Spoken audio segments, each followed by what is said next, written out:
Hello friends, welcome to our channel. Today we're going to take a look at another horrible case with you. The case of Nicole Lenway. Nicole Lenway, also known as Nikki, was born on July 11, 1989, in a small town in northern Minnesota. Unfortunately, there is limited information available about her parents and early life.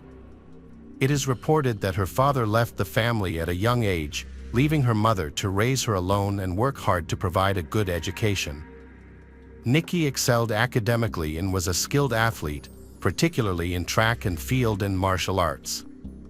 During her final years of high school, she decided to pursue a career in law enforcement to fight crime. She studied hard and trained physically to meet the admission requirements for the police academy.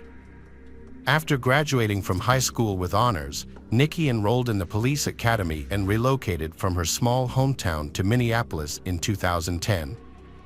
Nikki was hired as an assistant investigator at the Minneapolis Police Headquarters Criminal Investigation Department, where she worked diligently for several years before being promoted to investigator.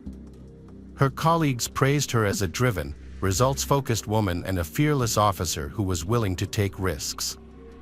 However, in her personal life, Nikki unknowingly became entangled with a skilled manipulator. Nikki's ill-fated relationship began in 2012 at a Taekwondo competition, where she met Timothy, a coach and martial arts expert who was 8 years her senior. Initially, Timothy didn't make a strong impression on Nikki, but she caught his attention with her striking beauty, long hair, and charming smile. Notably, Timothy had a reputation as a ladies' man, with a history of frequent romantic partners and a tendency to date multiple women simultaneously. Timothy was confident in his ability to win over women he was interested in and wasn't used to being rejected. After finding out that Nikki lived in Minneapolis, he discovered where she worked out and got her phone number. Initially, he offered to be her personal trainer, but soon he started pursuing a romantic relationship with her. Nikki was quickly drawn to Timothy's kind, open, and charming personality, and she developed strong feelings for him. Before long, she found herself deeply in love with him. Their romantic relationship began, and they started dating.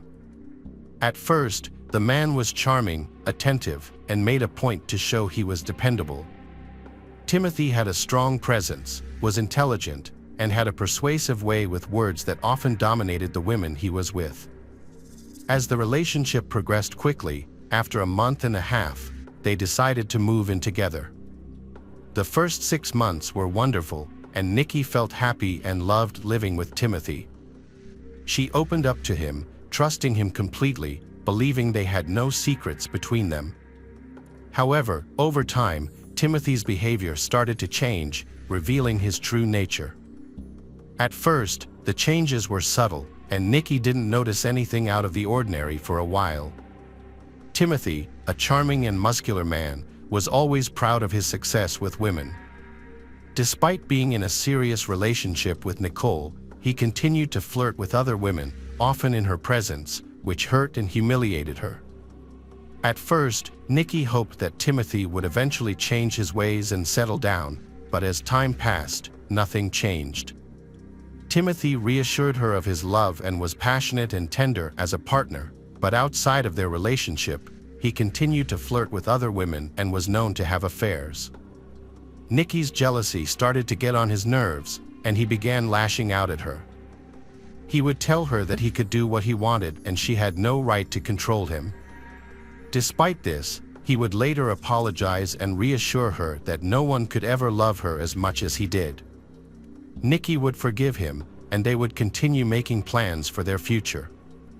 Timothy and Nikki's relationship turned dark in fall 2014. During an argument, Timothy grabbed Nikki's throat, but released her just before she lost consciousness. He then pushed her, causing her to fall and hit a wall. The incident made Nikki realize the relationship was toxic, but her emotional attachment kept her from leaving. She eventually forgave him after he apologized. During the course of their relationship, several disturbing characteristics of Timothy became apparent. Most troubling was his intense jealousy and fixation on controlling his partner's every move. He frequently checked her phone without her consent, scrutinizing her calls, messages, contacts, and social media activity, and kept a record of her conversations and whereabouts. This pattern of behavior continued for years. Timothy was prone to irrational outbursts, unjustly accusing his partner of infidelity, while he himself was unfaithful.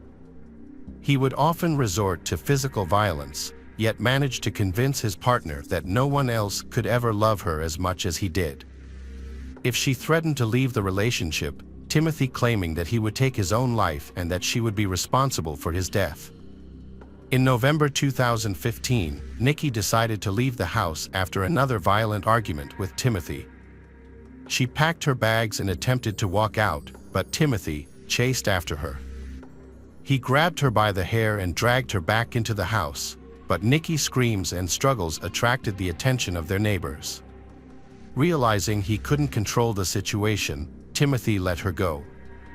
Although Nikki was finally free from the violence, her ordeal was not over. After years of being in abusive and manipulative relationships, she was in a vulnerable state. However, Timothy had no intention of giving up. Instead of resorting to threats, he switched to romantic gestures to win her back. He would meet her after work, send her flowers, and send her messages filled with affection, begging for another chance to start over. Nikki had been resolute in her decision to leave her ex-boyfriend and had no intention of going back to him. However, in December of the same year, she discovered she was pregnant. Although this was not part of her plan, she never considered abortion the baby. She was aware that if her ex-boyfriend found out about the pregnancy, he would try to use it to manipulate her into getting back together. To avoid this, Nikki attempted to keep her pregnancy a secret, but it was eventually revealed to him through their mutual friends and acquaintances by January 2016. Once Timothy found out, he immediately contacted Nikki, claiming that their child should be raised in a complete, and urged her to reconsider their relationship and come back to him.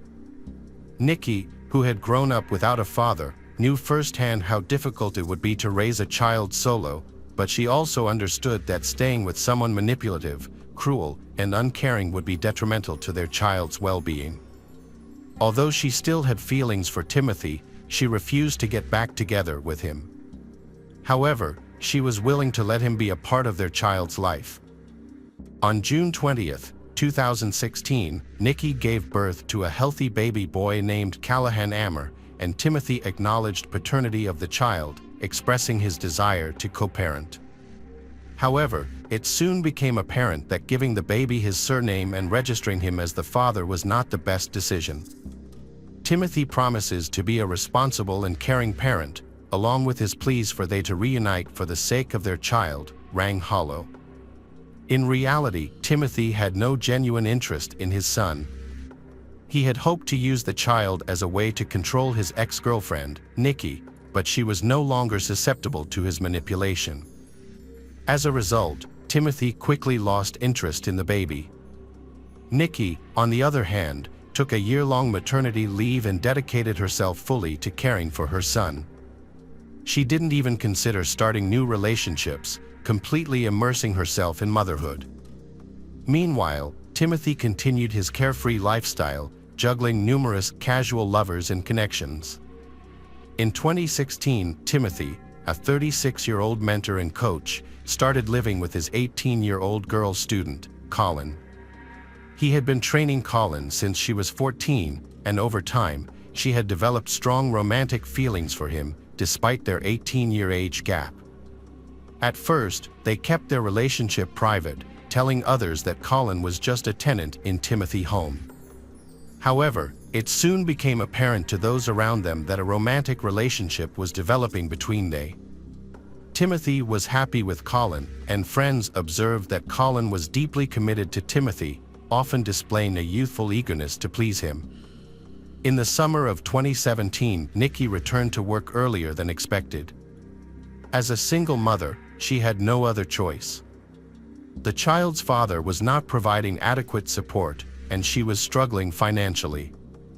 At the time, Nikki was a forensic expert at the Minneapolis Police Headquarters, where her work schedule was often unpredictable. Callahan attended daycare during the day, but when Nikki was held up at work or received an unexpected call, she would ask Timothy to watch her son.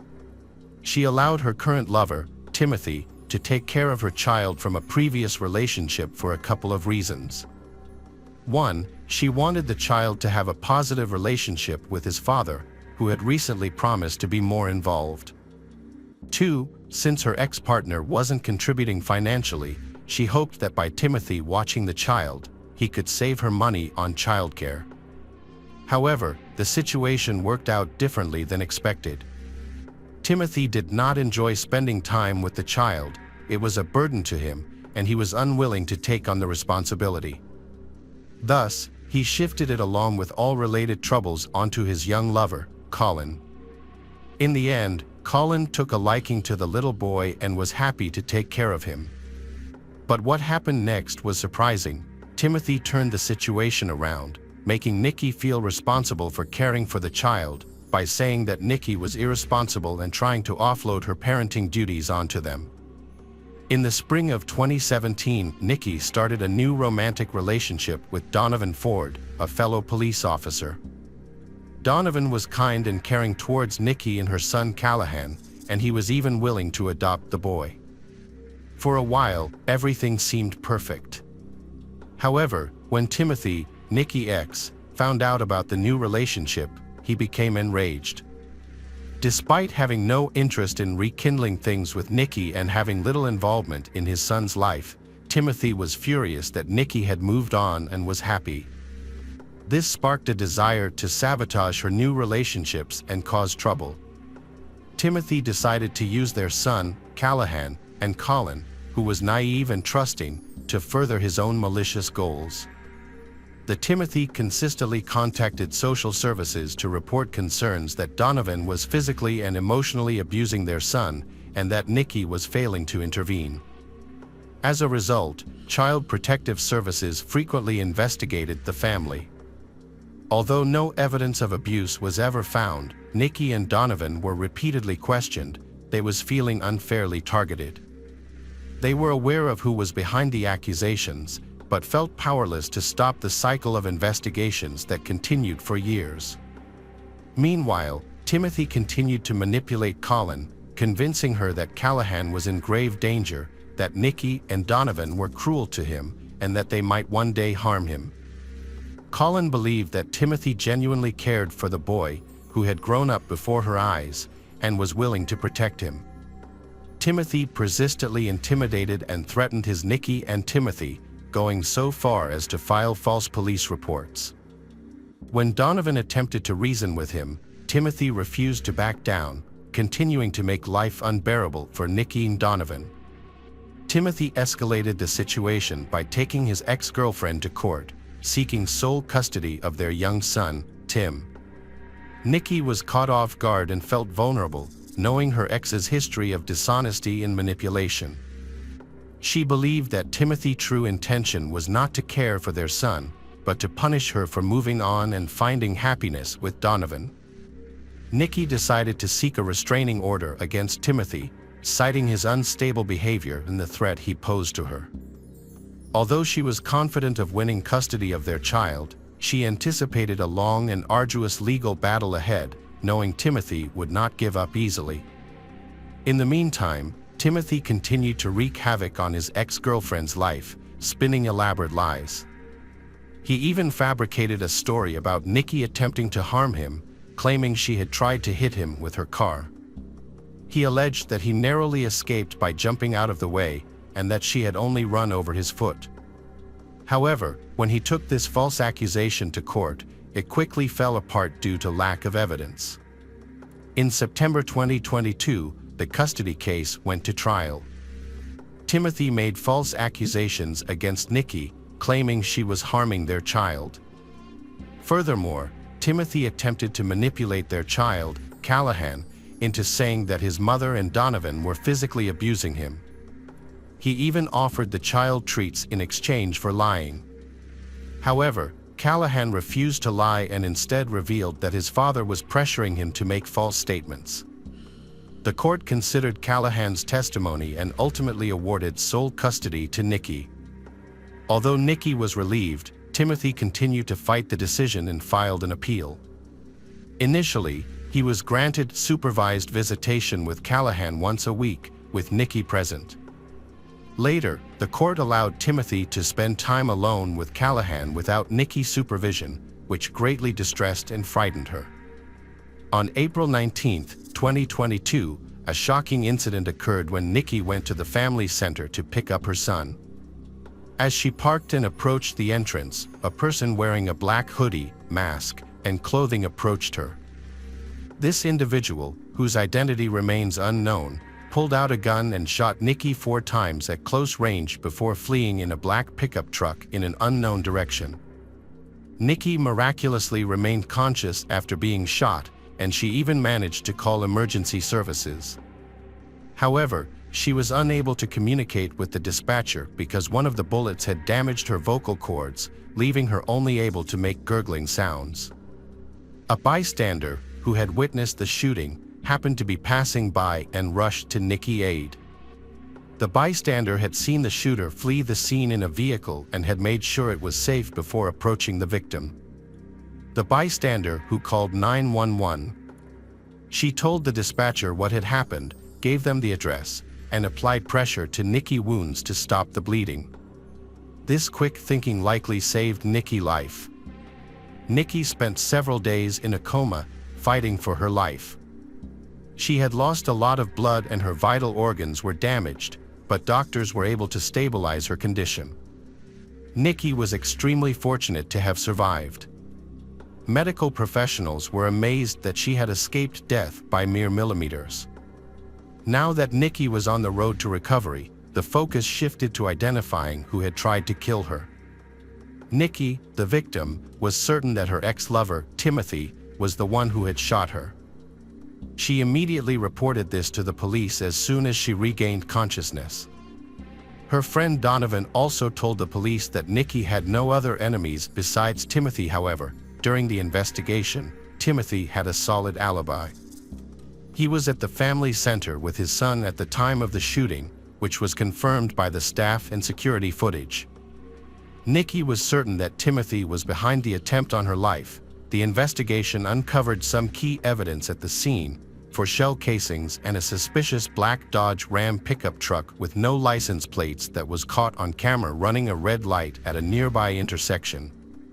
Significantly, this vehicle matched the description given by a witness who had potentially saved Nikki's life. As a result, authorities decided to investigate the vehicles owned by Timothy. During a further interrogation, Timothy revealed that he owned a Chevrolet Traverse SUV and a Dodge Challenger, but he denied ever owning a pickup truck. The investigation revealed that the man was dishonest, and a black Dodge Ram matching the shooter's vehicle was registered in his name. Timothy was arrested for further questioning once the truth came to light. When shown the surveillance footage, he acknowledged owning a similar vehicle but claimed it was rarely used and mostly remained stationary. Timothy also mentioned that his pickup had distinctive stickers on the doors and hood. This was confirmed, but the stickers appeared to have been recently applied. Despite this, the evidence was circumstantial, and law enforcement still needed to find the weapon and the actual shooter to fully close the case. An investigation revealed that Timothy's vehicle had a satellite navigation system, allowing authorities to track its route on the day in question. The car was parked at the back entrance of a Tando school on the evening of April 18th, remaining there overnight and most of the next day. Review of road cameras showed that the vehicle arrived at the school with license plates, but left without them the following evening. Footage also captured a person of short stature and slight build, with a feminine silhouette, operating the vehicle that day. As a result, police decided to detain and question Colin Larson, Timothy's live-in girlfriend, in connection with the events. A search was conducted at their home, but the weapon used in the crime was not found. However, authorities discovered ammunition with the same caliber as the crime scene. She, fearful and intimidated, quickly began to confess, revealing that Timothy was the mastermind behind the crime. In contrast, Colin, still under Timothy's influence, believed that his actions were justified and that he was trying to protect the child from an abusive mother. Unbeknownst to Colin, Timothy had been manipulating her for years, controlling what she thought and felt, leading her to believe that the child was being mistreated and that Timothy's actions were motivated by a desire to protect him. The trial of the conspirators took place in November of the same year. During the trial, Colin admitted that her lover had given her the gun used in the assassination attempt and had taken it back afterwards, but she claimed not to know what he did with it. The prosecution's case relied heavily on circumstantial evidence, a fact that the defense lawyers highlighted. However, Colin's confession proved to be the decisive factor, as she still struggled to accept that her lover had deceived her and genuinely believed they were committing a just act. The court also took into account the victim's testimony, which described Timothy's character and his history of manipulating the women who loved him. As a result, 42-year-old Timothy Amma was found guilty of orchestrating a first-degree attempted murder, as well as inciting and aiding the crime. He received the maximum sentence of 18 years in prison. Colin Larson, who carried out the attack, was sentenced to 16 years in prison. 1 year after the attempted assassination, Nikki made a full physical and emotional recovery. She and Donovan officially formalized their relationship, and he proved to be an excellent father figure for Callahan. Nikki and Donovan, now a married couple, are expecting their first child together, and the bystander who saved Nikki's life will be the child's godmother. In a related development, Timothy, if he behaves well, will be eligible for parole in 2035. However, as a condition of his parole, he will be required to stay at least 100 meters away from his son, former lover, and her family members, and he will be prohibited from attempting to contact them in any way. Hello friends, welcome to our channel. Today we're going to take a look at another horrible case with you, the case of Nicholas Billingham. Fiona Beale was a kind and friendly woman who was devoted to her job and adored by her students. She lived with her partner, 42-year-old Nicholas Billingham, in Northampton, a large town in England. Fiona and Nicholas had been together for 17 years and, like many couples, they experienced their share of highs and lows. Leslie, a friend of them, described them as content. Leslie recalled that she had thought Fiona was really nice. Leslie mentioned that they hadn't displayed overt affection but seemed happy. Nicholas's history with women suggested that his relationships were often short-lived.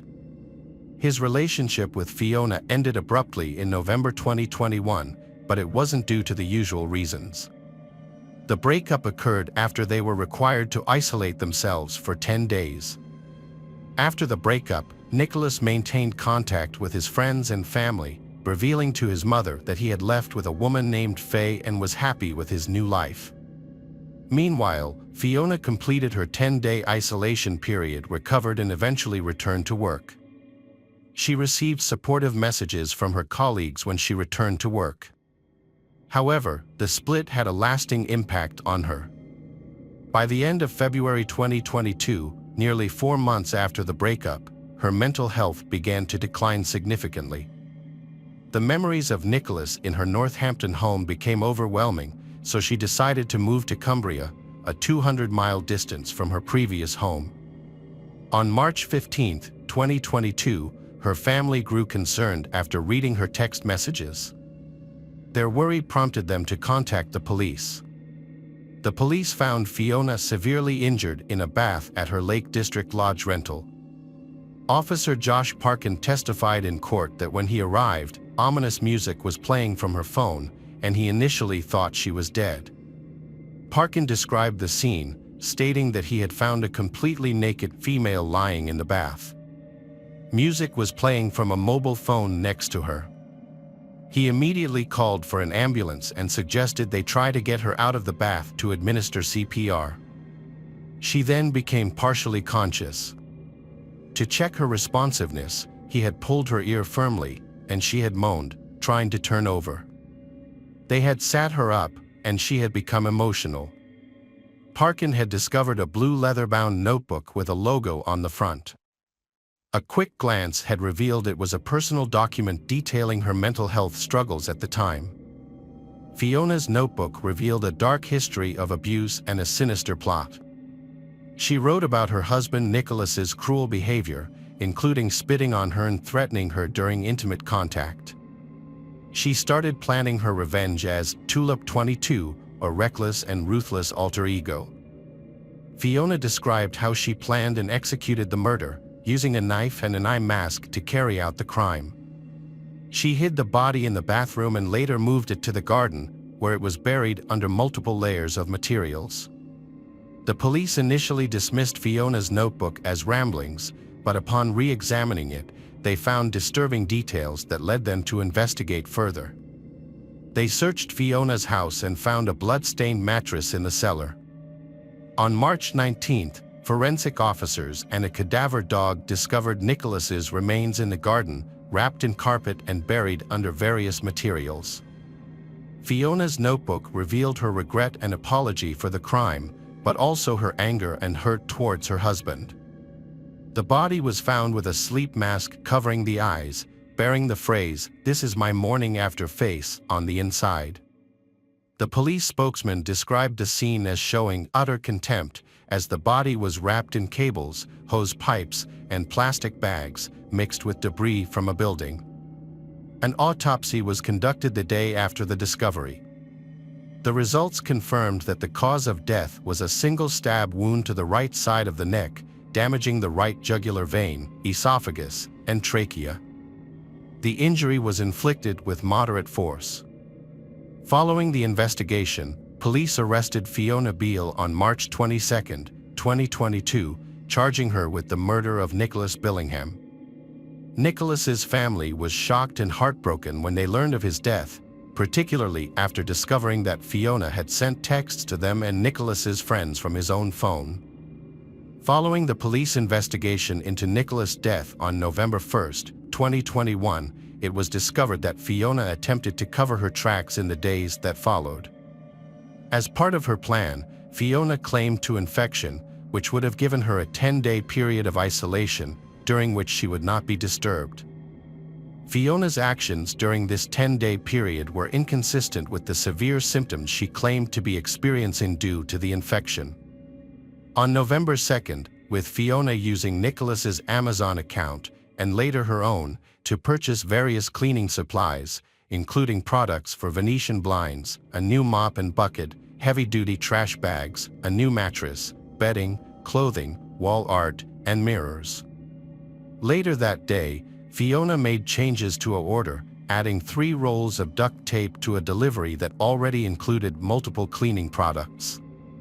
She also made a separate purchase at 2:19 p.m., buying heavy-duty gardening gloves, a stainless steel digging spade, and a garden incinerator.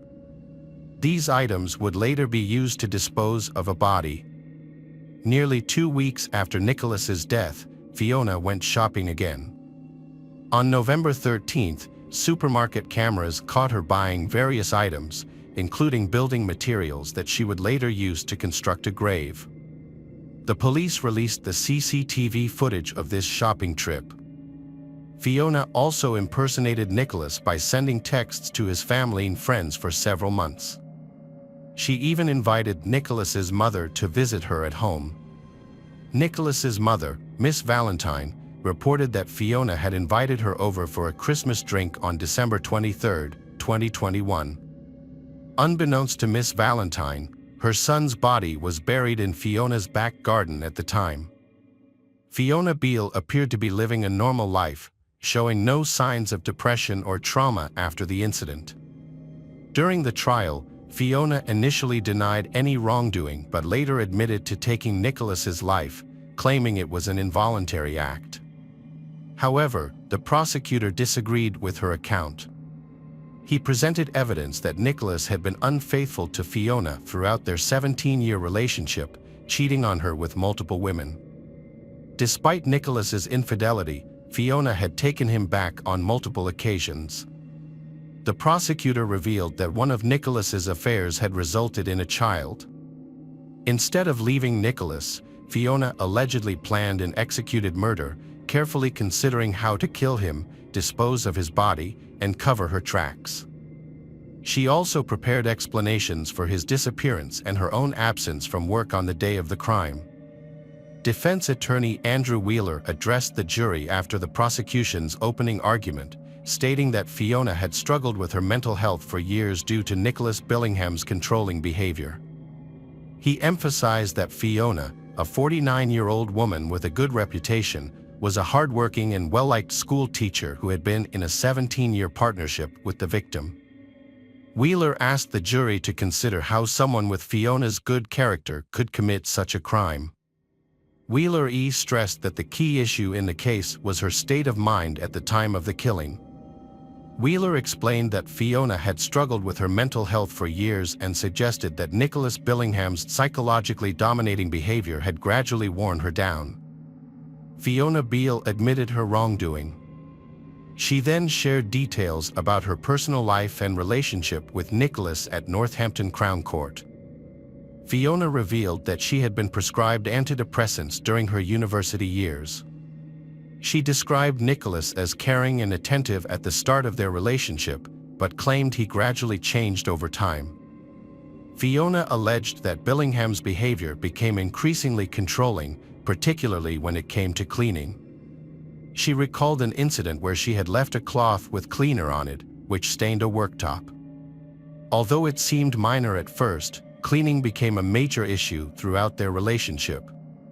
Instead of laughing off mistakes, Fiona said she would get scolded by Billingham. She also described how meal times became rigid and inflexible, with everything having to be exactly as Nicholas wanted it.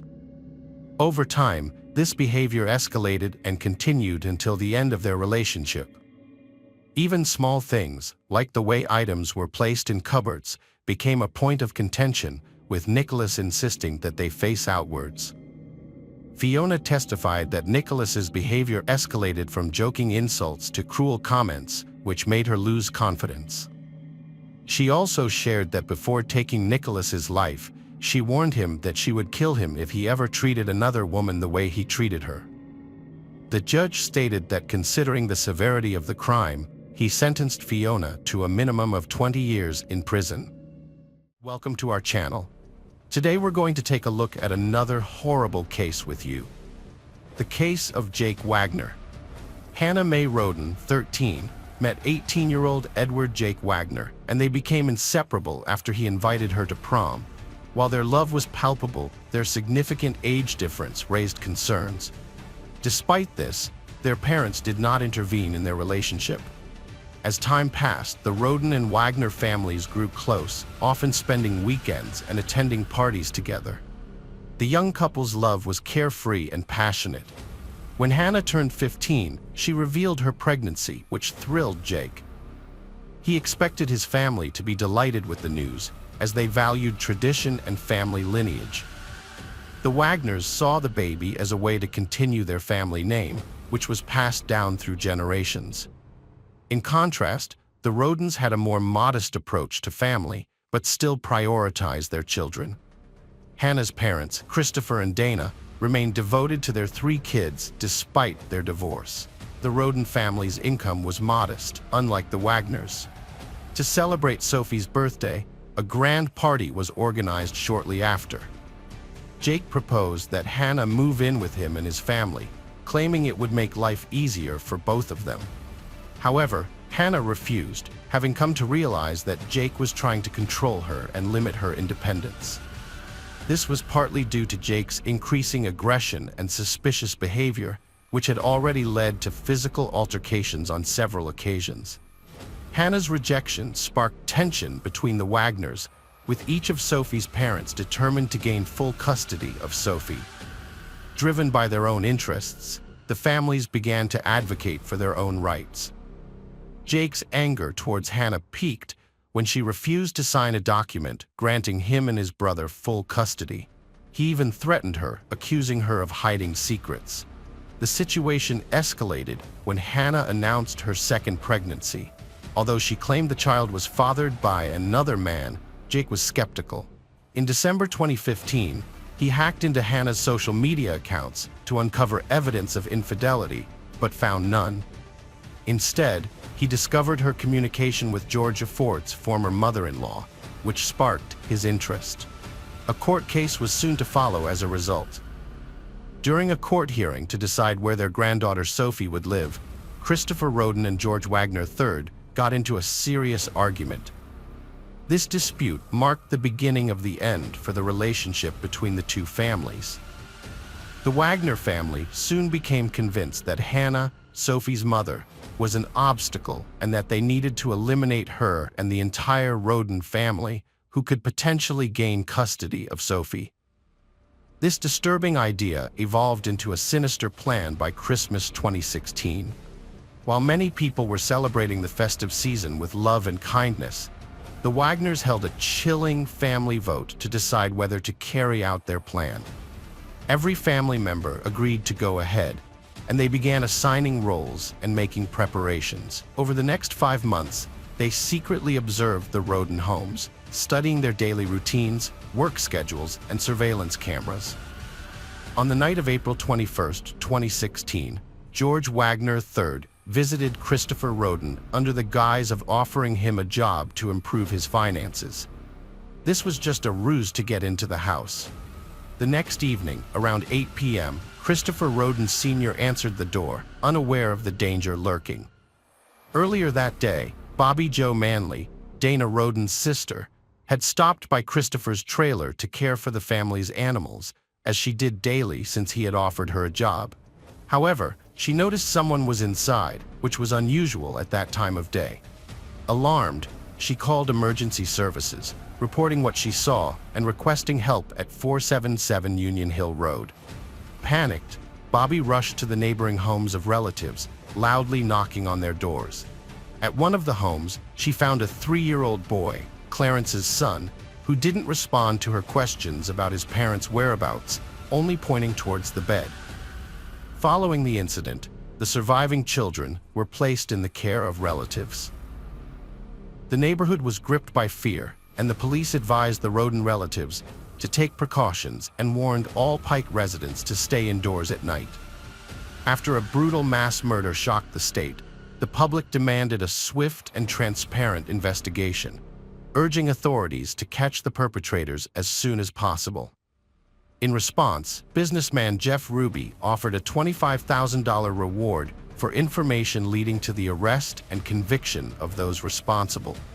However, he later withdrew the offer. An investigative task force of at least 100 individuals was formed to work on the case. Following the funerals, investigators took possession of the slain family's 3 trailers and several vehicles, transporting them to a secure facility to preserve evidence and protect the victims' belongings. The plan was to return the family's cars and farming equipment to their relatives after the investigation. Forensic experts joined the inquiry, meticulously examining the trailers, but no suspect DNA was found. Although cameras had been installed in the mobile homes, they had been disabled, leaving no useful footage. The perpetrators had clearly planned every detail carefully. Just when it seemed like there were no significant leads, detectives made a breakthrough discovery. Cannabis crops were found at 3 crime scenes. In one location, police found around 200 cannabis plants, leading them to suspect the drugs were being grown for sale, not personal use. This raised questions about potential involvement with Mexican drug traffickers, but the amount of cannabis found was too small to imply involvement with an entire cartel.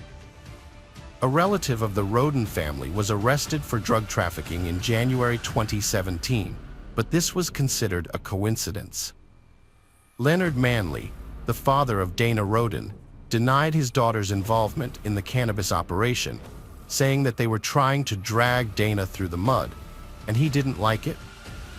Some family members confirmed that Christopher and Kenneth Rhoden, the older brothers, grew marijuana, but they were unaware of any large-scale operation. The theory that a family feud over illegally obtained money was behind the murders was also disproven. At the Rhodens' property, authorities discovered not only banned substances, but also specialized equipment used for breeding fighting chickens and cages containing animals trained for combat. Although these findings initially led investigators to suspect illegal animal fights might be connected to the homicide, it soon became apparent that this was not the case. Despite months of investigation, the true motive behind the crime remained a mystery. By April 13, 2017, local authorities officially announced that they lacked sufficient evidence to make any arrests. However, prosecutor Rob Young insisted that the investigation was still active, implying that they had some promising leads that they were not yet ready to reveal. As the second anniversary of the mass crime approached, the case received little attention from the local media, and neither the sheriff nor the prosecutor attended the memorial service, leading the community to suspect that the investigation had stalled. On May 12, 2017, a surprising turn of events occurred when a SWAT team raided a home in Pike County, just 10 miles from the scene of the crime. Initially, they were looking for suspects, but it was later revealed that their true intention was to gather evidence. Additionally, detectives searched a house in Adams County that had previously belonged to Jake Wagner, although he had already sold it by that time. Approximately a month later, on June 20, 2017, the focus of the investigation officially shifted towards the Wagner family. 26-year-old Jake, 27-year-old George III, 47-year-old George IV, and 48-year-old Angela, who lived 15 miles from the victims, were under scrutiny. The Wagners had moved to Alaska, citing difficulties staying in the area, claiming to have loved the Roden family and stating their deaths caused them immense suffering. Rob Young's words from a year earlier proved true, as the investigation had made a breakthrough and was now seeking information from the public on the Wagners' discussions about firearms, ammunition, vehicles, etc. 2 years prior, it wasn't long before the suspects, running low on funds, returned to Ohio, where detectives had gathered enough evidence for arrests, including proving Jake had hacked into Hannah's account during the examination of the Wagner family's devices. Search queries related to guardianship were discovered. It was also found that Angela had purchased sneakers for the entire family just a few weeks before the crime.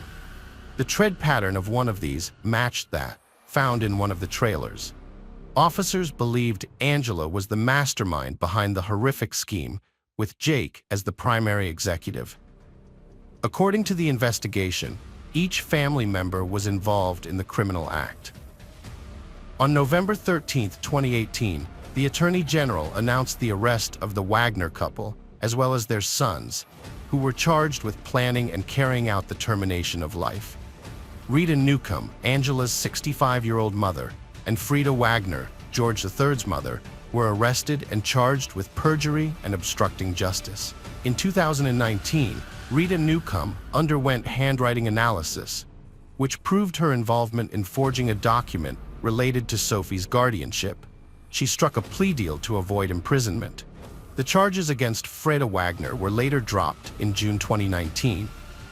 The other Wagners refused to cooperate with the investigation and denied any involvement in the Rodens' deaths, expressing sorrow and wishing for the real perpetrators to be caught. However, in April 2021, 5 years after the incident, Jake Wagner decided to make a deal with the prosecution. Under the agreement, he would provide details of the crime in exchange for life sentences for all family members instead of the death penalty. Jake Wagner Jr. admitted to killing 5 people and pleaded guilty to 23 criminal charges, including aggravated murder, burglary, conspiracy, and other crimes. To ensure his daughter Hannah wouldn't be taken away, he thought killing her mother was the only solution. He believed that if he didn't also kill the Rodens, they would seek revenge and fight for custody of Hannah. Angela, who had been involved in the conspiracy, pleaded guilty to several charges on September 10th, including conspiracy, robbery, and evidence tampering. In exchange for her cooperation, the charge of murder was dropped. She received a 30-year prison sentence. George Wagner IV, went on trial on August 28, 2022. Despite denying any involvement in the crimes, claiming he was unaware of what was happening, the prosecution presented evidence of his role in planning, executing, and covering up the crimes. He was found guilty on 22 counts and sentenced to life in prison without parole. George Wagner III's trial is set for February 2024. Despite his family members being convicted, he still maintains his innocence, but likely faces the same fate as his son. The once peaceful relationship between the Wagners and Rodins ended in tragedy, driven by a collective and incomprehensible madness. The consequences of their actions left 3 children without parents. As Sophie grows up, she will one day realize what happened, and it's hard to imagine how she will cope with that knowledge. The Wagners' bitter custody battle had a devastating impact on her, denying her the love and support of her parents, relatives, and a stable upbringing. Hello friends, welcome to our channel. Today we're going to take a look at another horrible case with you. The case of Jayden Parkinson. Jayden Parkinson was born on September 26, 1996, in Folkestone, UK, as the youngest of 3 siblings in a troubled family. Her parents' relationship was marked by discord. Jayden's mother, Samantha, recounts that her children were exposed to unsettling experiences. When Jayden was just 7 years old, her parents divorced, and she initially lived with her father. Despite this, she maintained a close bond with her mother, with whom she would talk every night over the phone. As Jayden entered her teenage years, her lifestyle became increasingly turbulent. According to Samantha, Jayden's father gave her excessive freedom, which led to her involvement with a crowd that encouraged smoking and alcohol consumption. Jayden would periodically live with her father and then with her mother. At the age of 13, she ran away from home, seeking refuge with her mother and expressing a desire to live with her. Ultimately, the family court ruled in favor of Jayden's wish, allowing her to stay with her mother. Jayden had a difficult time at school, often clashing with teachers and resenting attempts to control her behavior. In her personal life, she was in a romantic relationship with Ben Blakely, whom she met at 14. Despite their significant age difference, Ben was 20, Jayden's mother was unable to intervene. Initially, Jayden and Ben's relationship was loving and romantic, but it gradually became strained and controlling. Ben exerted significant influence over Jayden's life, dictating her appearance, including what clothes she wore and whether she wore makeup. He also isolated her from her family and friends, causing Jayden to move out of her mother's house and into a hostel for women escaping domestic violence. Ben exerted total control over Jayden's life, despite being banned from her hostel. They frequently argued, and the hostel staff were even warned about Ben's aggressive behavior towards her. Jayden was trapped, needing his permission to do anything. Ben took away her phone, convincing her that she only needed him and his love. Ben dictated who Jayden could talk to, forbidding her from interacting with men. He monitored her social media, and she eventually stopped attending school. His grip on her life was so tight that he even restricted her from leaving her room to use the toilet. Jayden's daily phone calls with her mother dwindled to just 1 or 2 conversations per month. Jayden's mother, Samantha, pleaded with her to return home and end the toxic relationship, but Jayden refused. Ben's control over Jayden was both psychological and physical. She was often seen with bruises on her face. On November 30th, 2013, Jayden called her mother to reveal that she was pregnant. Jayden hoped that having a child would change Ben's attitude towards her and his lifestyle for the better.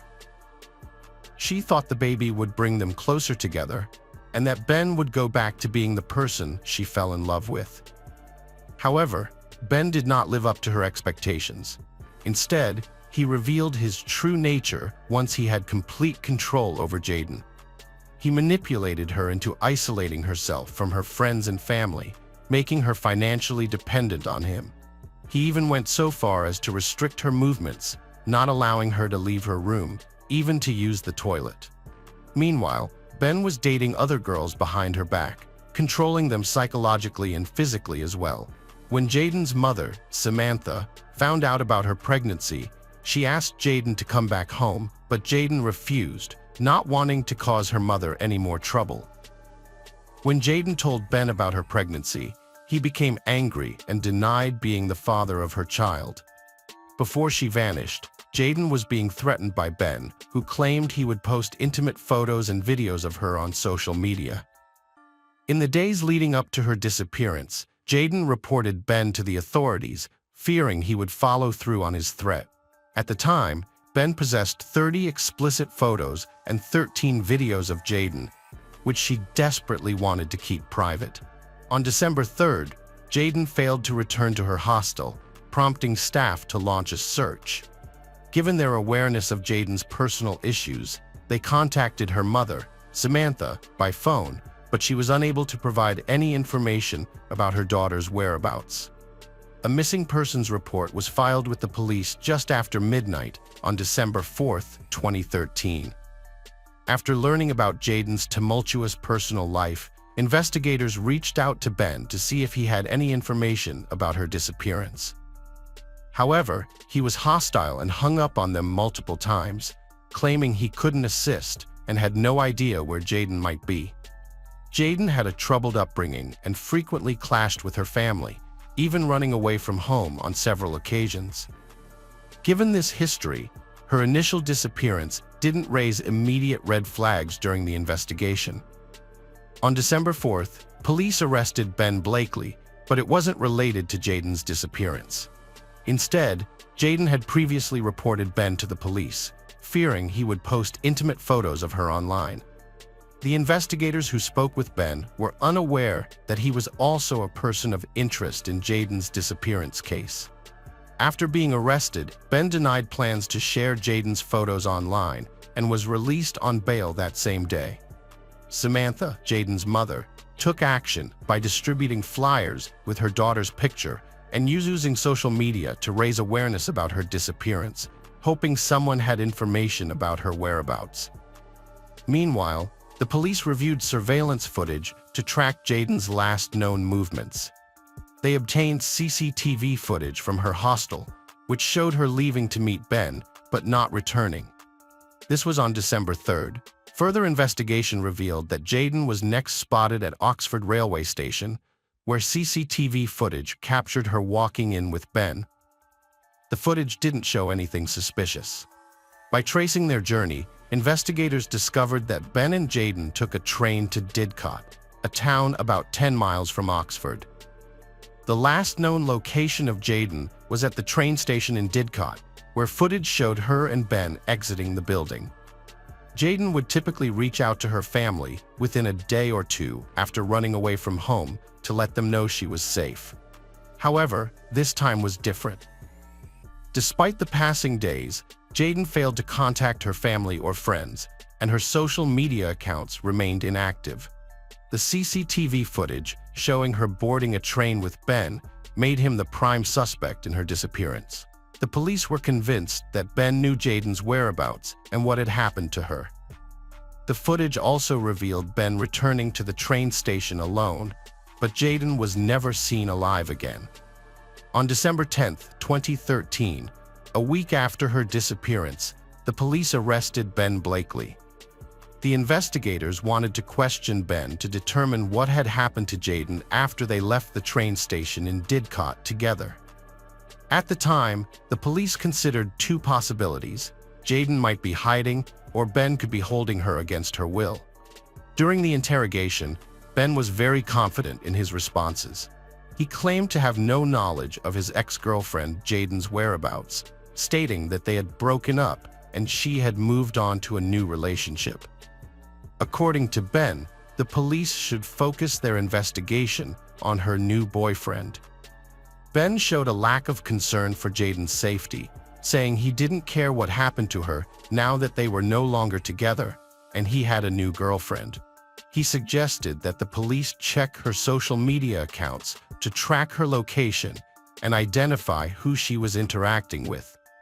Despite Jaden still being missing, Ben was arrested on suspicion of kidnapping and murder. The police then interviewed Jaden's friends to see if they had any information about her possible whereabouts. However, their investigations revealed that Jayden had become estranged from her friends after starting her relationship with Ben, and therefore, no one knew of a potential hideout. A crucial break in the search for Jayden came when a taxi driver from Didcot contacted investigators.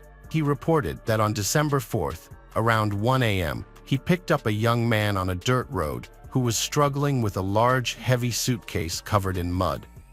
The passenger needed help lifting the bag into the taxi, which raised the driver's suspicions about its contents and whether he might have unknowingly witnessed a crime. Further investigation revealed that the passenger had called the taxi using Ben Blakely's mobile phone. When police questioned Ben about this new evidence, he refused to answer any more questions. Analysis of his phone's location records showed that Ben had been to several locations in Didcot, including an abandoned barn in the countryside, which became a key area of interest in the case.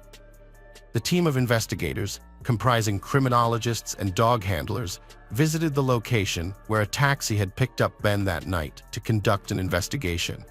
It was later discovered that Ben and Jayden had previously been to this area, as Jayden's mother resided in Didcot, which is located near the barn. The police discovered a bracelet similar to Jayden's near the barn. Trained service dogs reacted as if they'd found a body inside, but Jayden's body wasn't there. This led the police to suspect that a suitcase, possibly containing Jayden's body, was involved. The police asked the public to come forward if they'd seen a man carrying a large suitcase in the Didcot area. Meanwhile, they conducted door-to-door interviews with nearby residents. Surveillance footage from the train station showed that Ben and Jayden didn't have a suitcase with them.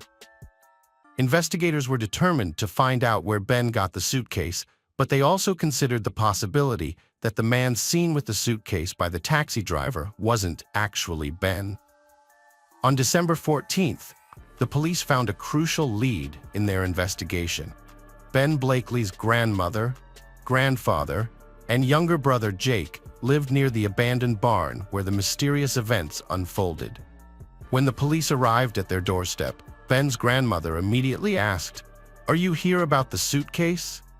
The grandmother explained that Ben had borrowed a suitcase from her a few days prior, hurriedly emptying its contents on the floor without explanation. He returned the suitcase 2 days later, but it was dirty.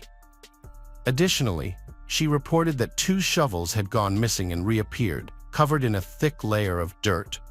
The presence of the dirt-covered shovels raised suspicions that Ben may not have acted alone. Moreover, Jake, Ben's 17-year-old brother, was revealed to be a friend of Jayden's, which hinted at a potential connection between them. Witnesses reported seeing Ben and Jake riding dirt bikes together around the time the police were searching for Jayden. The police arrested Jake Blakely on suspicion of being involved in the crime. They sent the suitcase Ben had returned to his grandmother's barn to a laboratory for analysis to see if it had any traces of Jayden's DNA. Based on the evidence, investigators developed a theory that Jayden was killed in an abandoned barn, then placed in a suitcase and taken to another location where she was buried.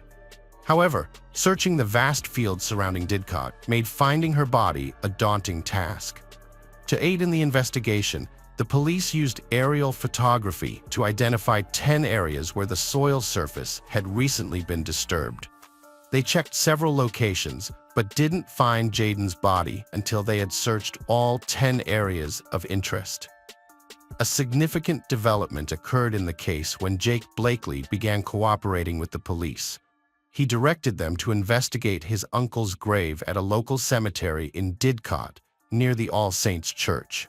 Although the cemetery was one of 10 locations that had recently shown signs of surface disturbance, it was initially considered a low priority since such changes are not unusual in a cemetery setting. However, after receiving a note from Jake Blakely suggesting that Jayden's body might be buried in his uncle's grave, the police cordoned off the cemetery. This was a completely new and unprecedented tactic in hiding a victim's body, and it drew widespread media attention. Ben and Jake Blakely's uncle had been buried in 2006, and the forensic team set up a tent in the cemetery to conduct their investigation. After some time, they made the grim discovery. Jayden's body was found in the grave, naked, with no clothes or jewelry present. This was the first time in the country that a victim's body had been hidden in an existing grave. An examination by forensic experts revealed that Jayden was beaten before her death, with evidence of strangulation and finger marks on her neck. The official cause of death was asphyxia, as determined by the pathologist.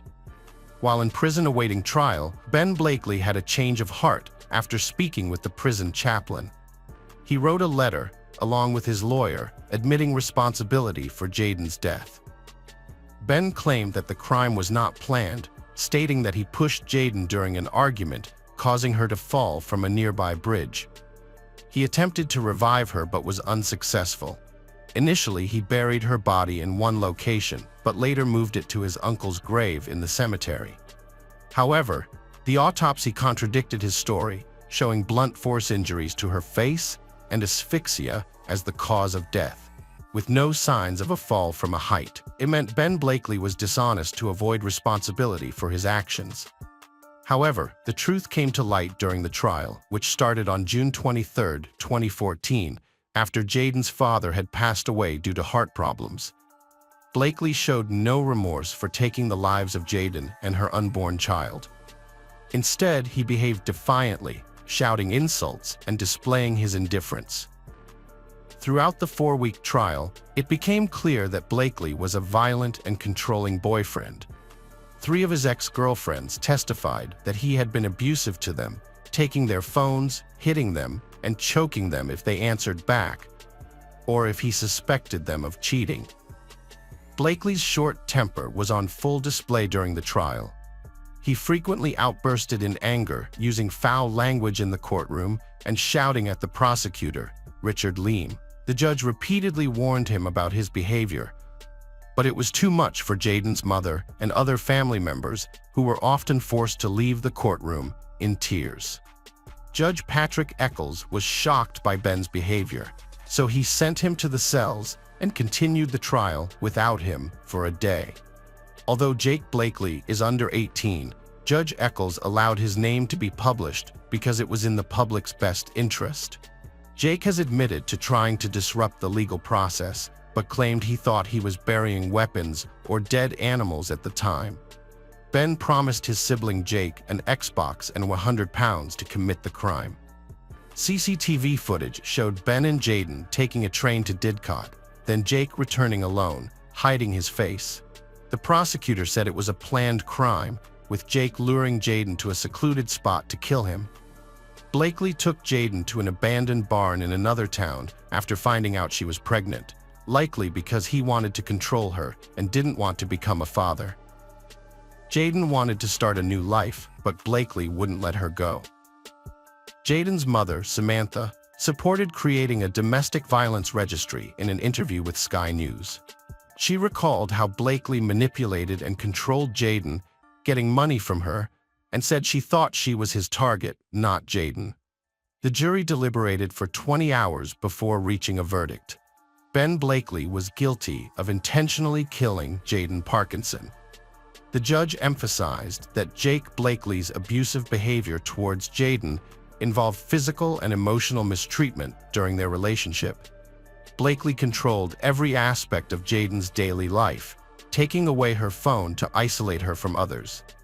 When she was living at a hostel, he forced her to stay in her room, even restricting her access to the bathroom. The judge pointed out that Jayden was deeply emotionally attached to Blakely, making it challenging for her to break free from the toxic relationship. Finally, in November last year, Jayden found the courage to end the relationship. In response, Blakely threatened to post intimate photos of her online to humiliate her. The court sentenced Jake Blakely to 3 years in prison for attempting to pervert the course of justice in July 2014. His older brother, Ben Blakely, received a life sentence with a minimum term of 20 years. Hello friends, welcome to our channel. Today we're going to take a look at another horrible case with you. The case of Rebecca Payne. Rebecca Charlotte Payne was born on April 19, 1986, in New Milford, Connecticut, to Virginia and Nicholas Payne. She grew up as an only child and graduated from New Milford High School in 2004, where she was active in sports, playing field hockey, track, and tennis. After high school, Rebecca pursued a degree in athletic training at Northeastern University in Boston. The 5-year program focused on preventing and treating athletic injuries. During her 4th year, she became a leader on campus, serving on the Dean's Council and as president of the athletic training club. Rebecca was known for her friendly and outgoing personality, making it easy for her to connect with people from all walks of life. She was always willing to lend a helping hand, which earned her many friends. Her life was tragically cut short when she was found dead in May 2008. The news shocked her friends and left them wondering who could have committed such a heinous crime. The police investigation revealed that there were no signs of forced entry at her home, suggesting that Rebecca may have known her killer and possibly let them in voluntarily. Rebecca's apartment, situated on the 3rd floor, consisted of 2 bedrooms. One of these rooms was where Rebecca lay face down on the floor, lifeless. The trail of blood leading from the living room to this bedroom suggested that the attack had occurred in the living room. This theory was later confirmed by forensic experts who found casings at the scene and determined that Rebecca had been shot 5 times. The bloodstains in the apartment indicated that Rebecca was initially conscious and managed to crawl to the bedroom, but her strength eventually gave out. The detective's task was to identify the person responsible for such brutality. They quickly ruled out the possibility of a theft gone wrong, as Rebecca's valuables remained untouched. The apartment was in disarray, with scattered belongings. However, the detectives suspected that the perpetrator intentionally created this mess to mislead them. Alternatively, the mess could have been a result of Rebecca's struggle to resist her attacker. During the investigation, officers noticed that both the balcony door and the front door were open. Furthermore, signs in the 2nd bedroom indicated that someone else had lived there. After speaking with the apartment manager, they discovered Rebecca didn't live alone, but shared an apartment with a fellow student. This new information led the police to search for the student. The police also questioned everyone living in Parker Hill Apartments, trying to find any leads. The attack on Rebecca was loud and brutal, with 5 gunshot wounds. It was surprising that many residents heard a woman screaming and gunshots between 3 and 4 a.m., but none of them called the police. This lack of action is known as the bystander effect, or Genovese syndrome, a psychological phenomenon where individuals are less likely to help a victim when others are present. During the police investigation, a first-floor resident reported seeing a black SUV approach the building on the night of the crime, although he couldn't see the license plates or who got out due to the darkness. The apartment complex had security cameras both inside and outside, which may have captured evidence of the crime. Investigating Rebecca's murder, detectives sought CCTV footage from the building to aid their inquiry. They requested the footage from the building manager, but he revealed that the cameras only operated in real time, and recording required a video cassette and manual activation. Unfortunately, no one had recorded the footage. This discovery led investigators to suspect the building manager, who had found Rebecca's body and had unrestricted access to her apartment as a resident of the building. They thought he might have taken advantage of the lack of surveillance to commit the crime, possibly under the cover of darkness. The police explored all avenues, and their suspicions about the manager intensified after a background check revealed his prior issues with the law related to illegal substances. Furthermore, another detail caught the police's attention. During their investigation, the police noticed dark red stains on the front door of the apartment complex manager's apartment. They collected a sample of the stain and sent it to the lab for analysis. Meanwhile, the manager was taken in for questioning at the police station. The investigators asked him numerous questions, trying to determine if he was hiding any information or if his story would change, but he denied any involvement in Rebecca Payne's death.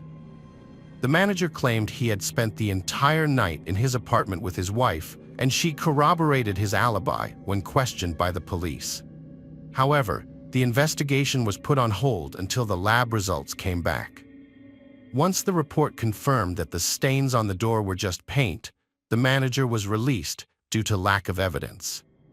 While reviewing video and photo evidence from the crime scene, detectives became interested in a specific card used to pay for public transportation in the Boston area. Since each use of the card was recorded in the system, including the location and time of use, the transit police provided the detectives with CCTV footage related to Rebecca's case. After examining the recordings, detectives discovered that the card had been used by Rebecca. Rebecca was walking home, calm and alone, with no one following her, so the initial footage didn't provide any leads in the case. A few days later, investigators obtained another surveillance video from a camera outside the hospital near the Parker Hill Apartments. This recording showed a black SUV driving by at the same time as Rebecca's attack, matching the witness's description. Although the footage was poor quality and the license plate was not visible, they were able to identify the car as a Ford. The detectives then brought Rebecca's roommate in for questioning to determine if she had any connection to the incident. The woman was shocked by Rebecca's murder and cooperated with the investigators. She had a solid alibi, having moved in with her parents to study for an exam, which her parents confirmed. Although she was cleared of suspicion, she provided useful information. She revealed that Rebecca's boyfriend, Matt, had access to their apartment. The investigators wondered if Matt had a motive to kill Rebecca and contacted him. Matt claimed he had left Boston to live with his parents in New York State around the time of the attack. Although Matt seemed depressed by his girlfriend's death, the investigators were convinced it was an act. Matt's parents confirmed his alibi, but a phone record showed Matt had spoken to Rebecca on the phone around midnight, just hours before her death.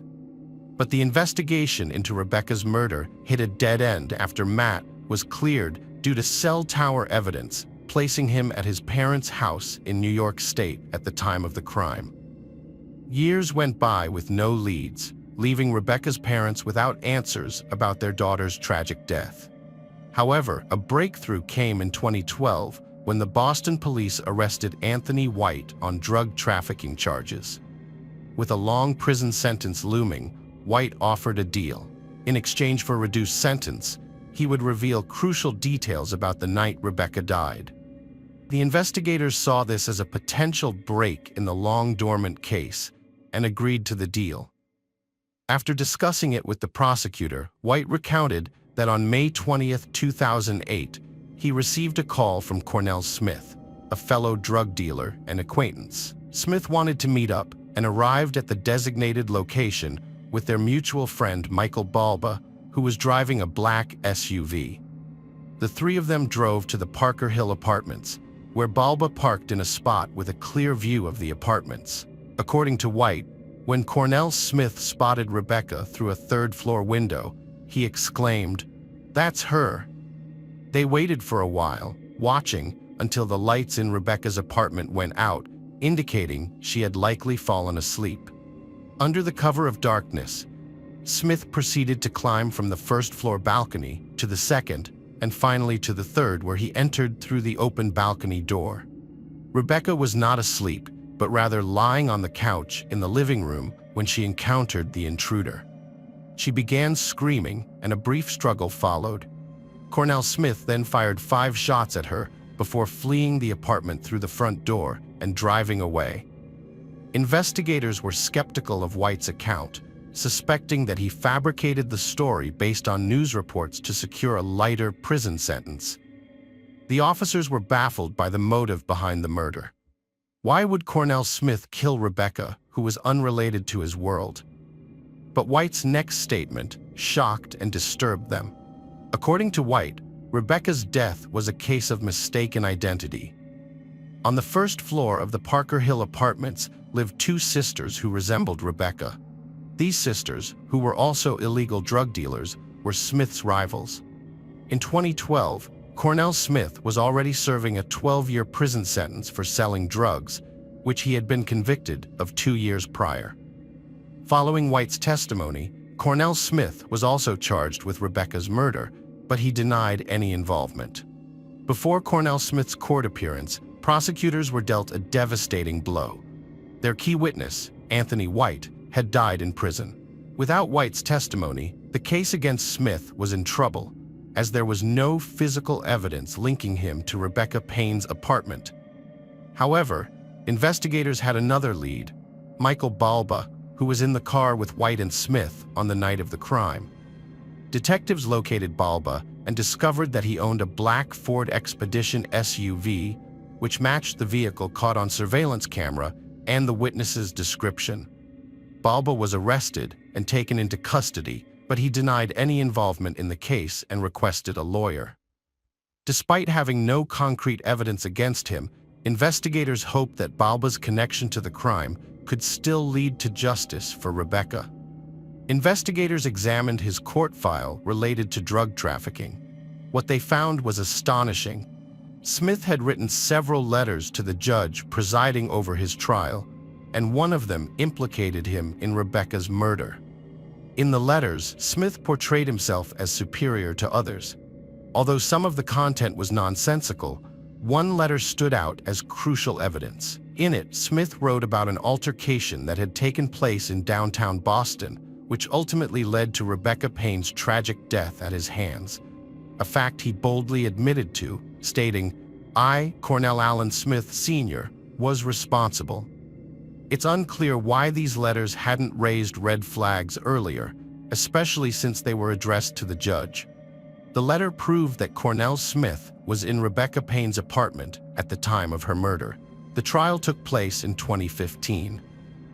Throughout the trial, the district attorney emphasized that Rebecca was an innocent victim with no connection to Smith or his accomplice, Balba. Payne expressed frustration and sadness, saying that seeing Cornell Smith, the person responsible for his daughter Rebecca's death, is a painful reminder of the tragedy and hinders their ability to move forward. Despite Smith's guilty plea and 18 to 20-year prison sentence, Payne emphasizes that nothing can change the fact that Rebecca is gone forever. The judge ordered Smith to face Rebecca's loved ones, acknowledging the immense pain he caused. Her hometown dedicated a tennis court, garden, and scholarship fund in her name to keep her memory alive. Hello, friends. Welcome to our channel. Today we're going to take a look at another horrible case with you. The case of Amanda Anderson. Amanda Anderson was born on October 10, 1990, in Fridley, Minnesota, to Mark and Stacy Kennedy Anderson. Amanda grew up to be an aspiring writer with a passion for words, music, and life. She graduated with honors from the Tyler Gospel Chapel School in 2009 and worked at Trinity Mother Frances while attending Tyler Junior College, where she majored in English literature. On September 15, 2010, 15-year-old Nate Anderson found his sister Amanda dead on the floor with multiple bullet holes in her head after returning from a jog. He had gone out to clear his head while doing homework, but became stressed and returned to find the door kicked open. Nate immediately called 911, describing the scene without touching anything. When investigators arrived, Nate recounted the events, still shaken. The investigation revealed that Amanda was shot while sitting on her bed, causing her to fall to the floor. The killer removed shell casings, suggesting a revolver was used. Amanda's death was devastating to her parents, who were deeply religious and couldn't comprehend who would commit such a heinous act. Their daughter had just graduated from high school and was trying to find her way in life. She had no enemies and wished no one harm. The investigators canvassed the neighborhood where the crime took place, speaking with residents to gather information about Amanda and her family. Uniformly, the people they interviewed described the Andersons as a tight-knit, religious family. One neighbor offered a possible theory about Amanda's fate. He pointed out that the area was previously crime-free, but 2 weeks before Amanda's death, a house in the neighborhood was robbed. It's possible that the same person was involved in Amanda's murder. The neighbors suggested that the perpetrator might have seen Amanda's brother, Nate, go for a run, then broken into their house. If Amanda witnessed the break-in, the robber might have shot her to silence her. To explore this theory, the investigators needed evidence to determine whether a botched robbery led to Amanda's death. Typically, burglars who are caught by homeowners will go to great lengths to prevent them from calling the police. However, in this case, nothing was taken from the Anderson home, and Amanda's room was left undisturbed. Amanda's home was burgled, but the thief didn't take anything valuable, including jewelry and a laptop. Amanda's father, Mark, checked the house and confirmed that nothing was missing. This led the investigators to question whether the break-in was actually a robbery gone wrong. The forensic team searched Amanda's room and the entire house for evidence, collecting fingerprints and hair samples that didn't belong to Amanda or her family. They also took the clothes Nate wore when he found Amanda's body, even though they didn't have any visible bloodstains. This was consistent with Nate's 911 call, in which he said he hadn't touched anything. The police still sent the clothes to the lab for further analysis, along with other evidence. To begin their investigation, the police first had to rule out Amanda's family members as potential suspects. They asked her father, Mark Anderson, to show them all the weapons in their house, which was a common practice in Texas. Although the Andersons weren't avid hunters, they did occasionally practice shooting. Following Mark's directions, the police found and seized over 10 different types of pistols, rifles, and revolvers from the house. With no clear motives or suspects, the police explored the possibility of criminal gang involvement, but they quickly dismissed it. Their informants also didn't provide any useful information. 2 days after her death, on September 17, 2010, the police received the autopsy report, which revealed that Amanda had been shot 4 times in the head. What was especially puzzling was that every shot would have been fatal, yet the perpetrator had continued to pull the trigger 3 more times. The unusual location and direction of the bullet wounds on Amanda's head raised suspicions. The attacker used a small-caliber pistol, firing from a distance of at least a yard away, as there were no gunpowder marks around the wounds. 2 wounds were located on top of her head, one near the right temple and one on her forehead, with all shots entering from top to bottom, except for one shot to the right temple that entered at a right angle. This suggested a deliberate and controlled attack, more like an execution. Forensic analysis led investigators to believe that Amanda knew her killer. They based this conclusion on 2 key facts. Firstly, Amanda was sitting on her bed, occupied with her laptop, when she was shot, indicating that she felt comfortable and safe in the presence of the attacker. Secondly, the fact that the attacker was standing next to her suggests a level of familiarity and intimacy. If Amanda had not known the person, she would likely have reacted or taken action when they entered her room. But she did not, implying that she trusted the perpetrator and did not anticipate the attack. Detectives investigating Amanda's death questioned her college friends, learning she was cautious and avoided strangers, drugs, and criminals. Her best friend confirmed she had no enemies on campus. Despite this, they considered that someone might have secretly targeted her. Reviewing college security footage and reports from the past year, they searched for suspicious incidents but found nothing useful. The police revisited the Anderson family to inquire about Amanda's personal life, suspecting a personal motive behind the brutal crime due to the multiple wounds. Amanda's mother was baffled by the incident, describing her daughter as a kind and diligent student who regularly attended church. Although Amanda didn't have a boyfriend at the time of her death, her mother revealed that she had met someone about a year prior, but their relationship ended. The police sought out this individual to learn more about his connection with Amanda and the reasons behind their breakup. Upon questioning, the man revealed that he and Amanda shared some classes and occasionally went to the movies with friends, but they never developed a romantic relationship. They had gone out together a few times, but it didn't progress further. When asked about the last time he saw Amanda, he stated that it was the day before her murder. The police started their investigation again from the beginning, re-examining all the evidence. They focused on Nate's 911 call, which was the starting point of the case. During the call, Nate claimed he didn't enter his sister's room and that someone had shot Amanda. The investigators realized it was impossible for someone standing in the doorway to know Amanda was shot in the head or how many times without entering the room. The police revisited the Anderson house and inspected the door, which Nate said was opened when he got home. Although there were scratches on the door, the lock was intact, leading the police to believe someone was trying to make it look like the door was kicked in.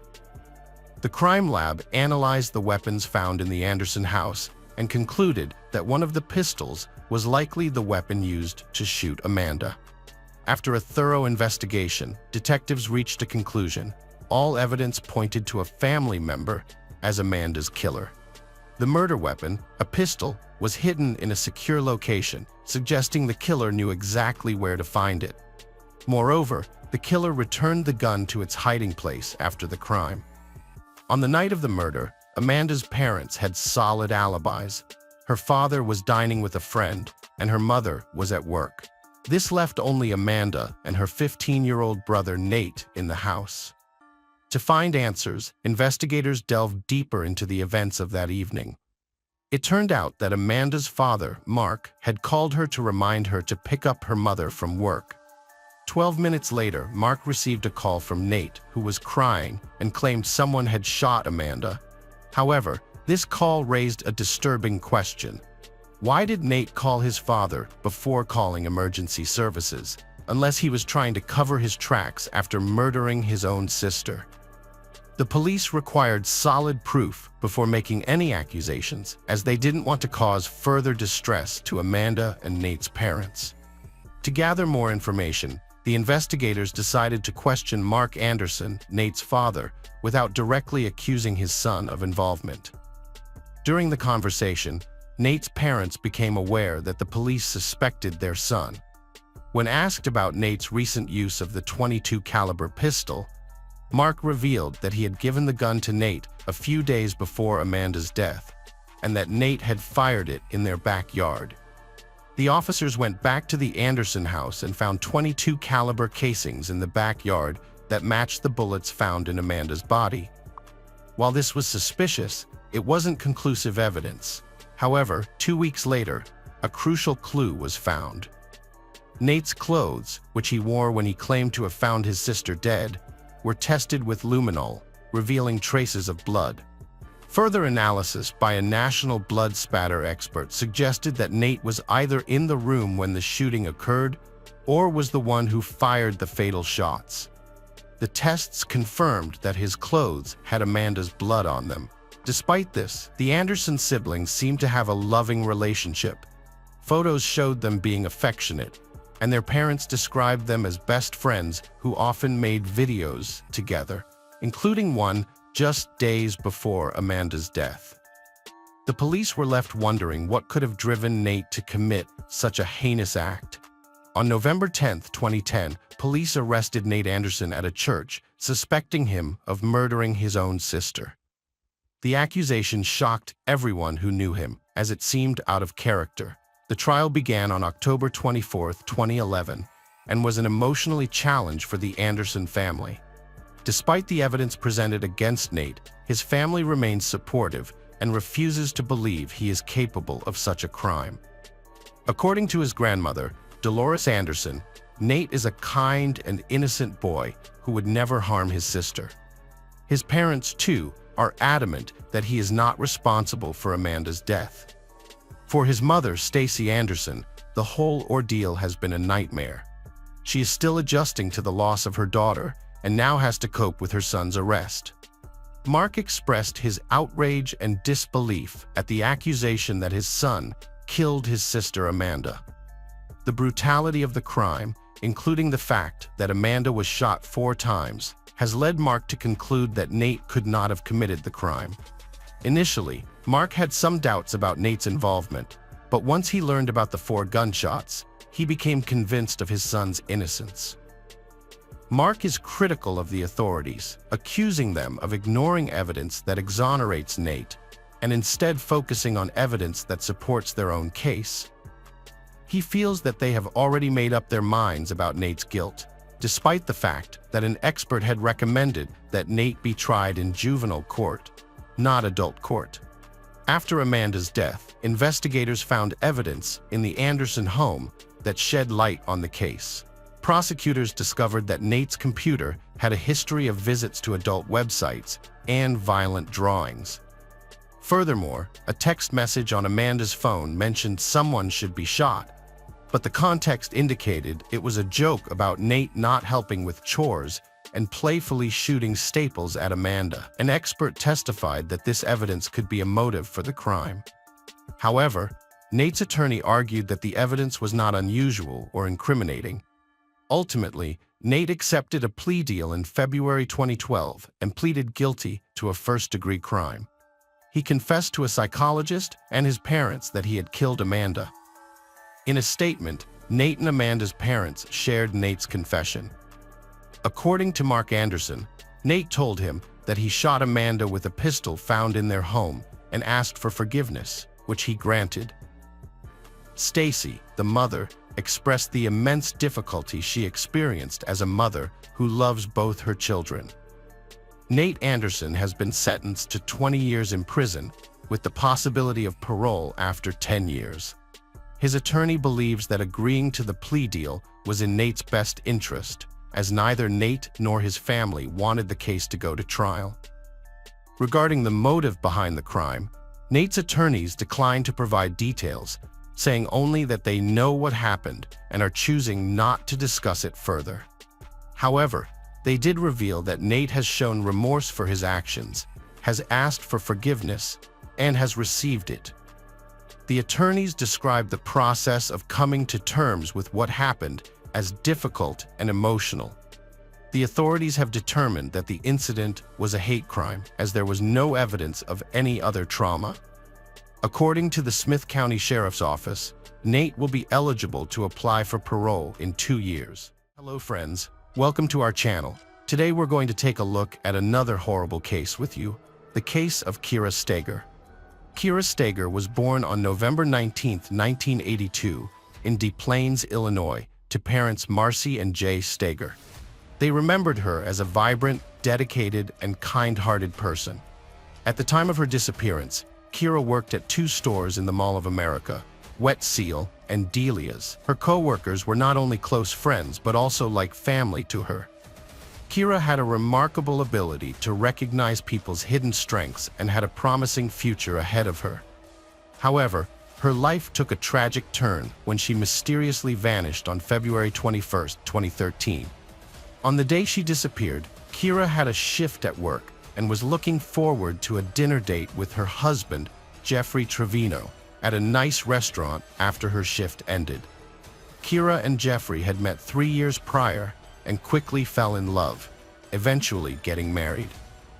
To those around them, they appeared to be a happy and stable couple, with only occasional disagreements that they kept private. Neither their relatives, friends, nor co-workers were aware of any significant issues in their relationship. On Saturday, February 23rd, Kira's co-workers became concerned when she failed to show up to work. She was known for being punctual, strict, and adhering to her schedule. When they couldn't reach Kira, they called her husband Jeffrey. According to Jeffrey, Kira had left their house the previous morning and hadn't returned. While this wasn't entirely unusual, as Kira would occasionally spend the night at a friend's or relative's house without warning, the severe snowstorm that day was a cause for concern. Jeffrey speculated that Kira's car might have gotten stuck and her phone battery could have died, leaving her unable to communicate.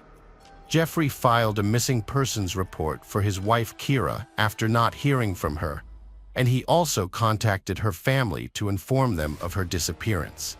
Her family was shocked and deeply disturbed by the news. Upon receiving the report, detectives launched an investigation into Kira's disappearance. As is standard procedure, they began by questioning Jeffrey and searching the surrounding area.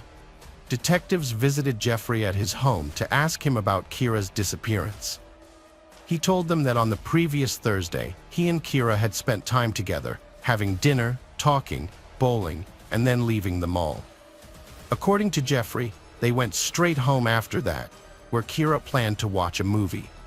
Jeffrey also reported that Kira left their house the following Friday morning around 8:30 a.m. to attend a mandatory work event.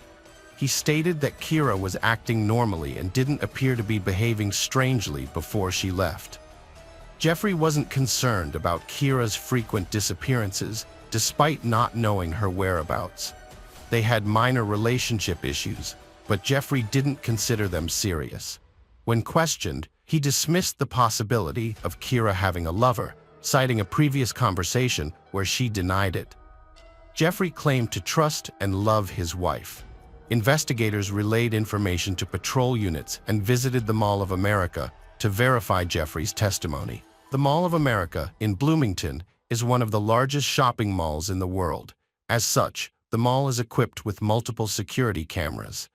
Detectives investigated Kira's disappearance by reviewing the footage from the time she left work on February 21st. The footage showed nothing unusual. Jeffrey's account was confirmed, as the footage showed that he met Kira after work, and they spent time together at the mall before leaving. There were no signs of arguments or trouble. Kira's family was struggling with her disappearance, and their anxiety grew as the days passed. They decided to take action and travel to Bloomington to help with the investigation. They created flyers with her picture and posted them around town, hoping to attract attention to the search. The investigators questioned neighbors and obtained footage from a security camera that partially captured Kira and Jeffrey's home. Kira's cell phone records also became available, revealing a significant new lead. A man named Ryan Wendt, a manager at a store where Kira worked, with whom she had a long-term and intense relationship. Police investigated Ryan after learning he'd traveled out of state during Kira's disappearance, raising suspicions due to his past romantic relationship with her and their concurrent out-of-state moves. Detectives sought to determine whether his actions were coincidental or incriminating. The detectives managed to locate Ryan in Colorado and asked him to answer questions. During the questioning, Ryan stated that he had last been in contact with Kira via text messages while driving through South Dakota. He said these messages were sent shortly before Kira disappeared. The police analyzed the timing of these messages and discovered that Kira had been texting with Ryan while she was having dinner with Jeffrey. It was clear that Kira was distancing herself from Jeffrey. The investigators examined Ryan's phone and credit card records to verify his location. Their analysis indicated that Ryan was indeed out of state that evening and had no connection to Kira's disappearance. Based on this information, Ryan was eliminated as a suspect. Further analysis of the messages revealed that Kira had been texting with Ryan even after she returned home with Jeffrey. However, her phone activity ceased at 11:44 p.m., and she has not been active since. A team of investigators reviewed video footage from a surveillance camera at Kira's neighbor's house. The camera's rapid movement made it difficult to observe, but it did capture Jeffrey and Kira's house for a few seconds. According to Jeffrey, they returned home after dinner and bowling, watched a movie, and went to bed. However, the footage showed Kira's car backing into the yard at 2 a.m. and driving away, despite the poor video quality and constant motion. Jeffrey claimed he drove to the gas station to fill up Kira's car, as she had asked him to do before her commute the next day. His alibi checked out, as he was indeed seen at the gas station around 3:30 a.m. However, after leaving the gas station, he didn't return home. Instead, he headed towards the highway, but his exact destination is unknown. Although a neighbor's camera didn't capture him returning home, it's possible he may have arrived when the camera was facing a different direction. Kira's Chevrolet was seen leaving her residence at 9:21 a.m., but the driver's identity couldn't be determined. A missing person report was filed on February 23rd. On February 25th, police received a call about a suspicious vehicle near Kira's workplace. The vehicle had been parked in a multi-story parking lot for several days and was found with suspicious red smudges on the trunk lid. Kira's white Chevy was found with signs of a tragic event, including a few small bloodstains. Her purse, containing divorce court forms, was recovered from the vehicle. A rolled-up trunk mat with dark stains, later confirmed to be her blood, was discovered behind the car.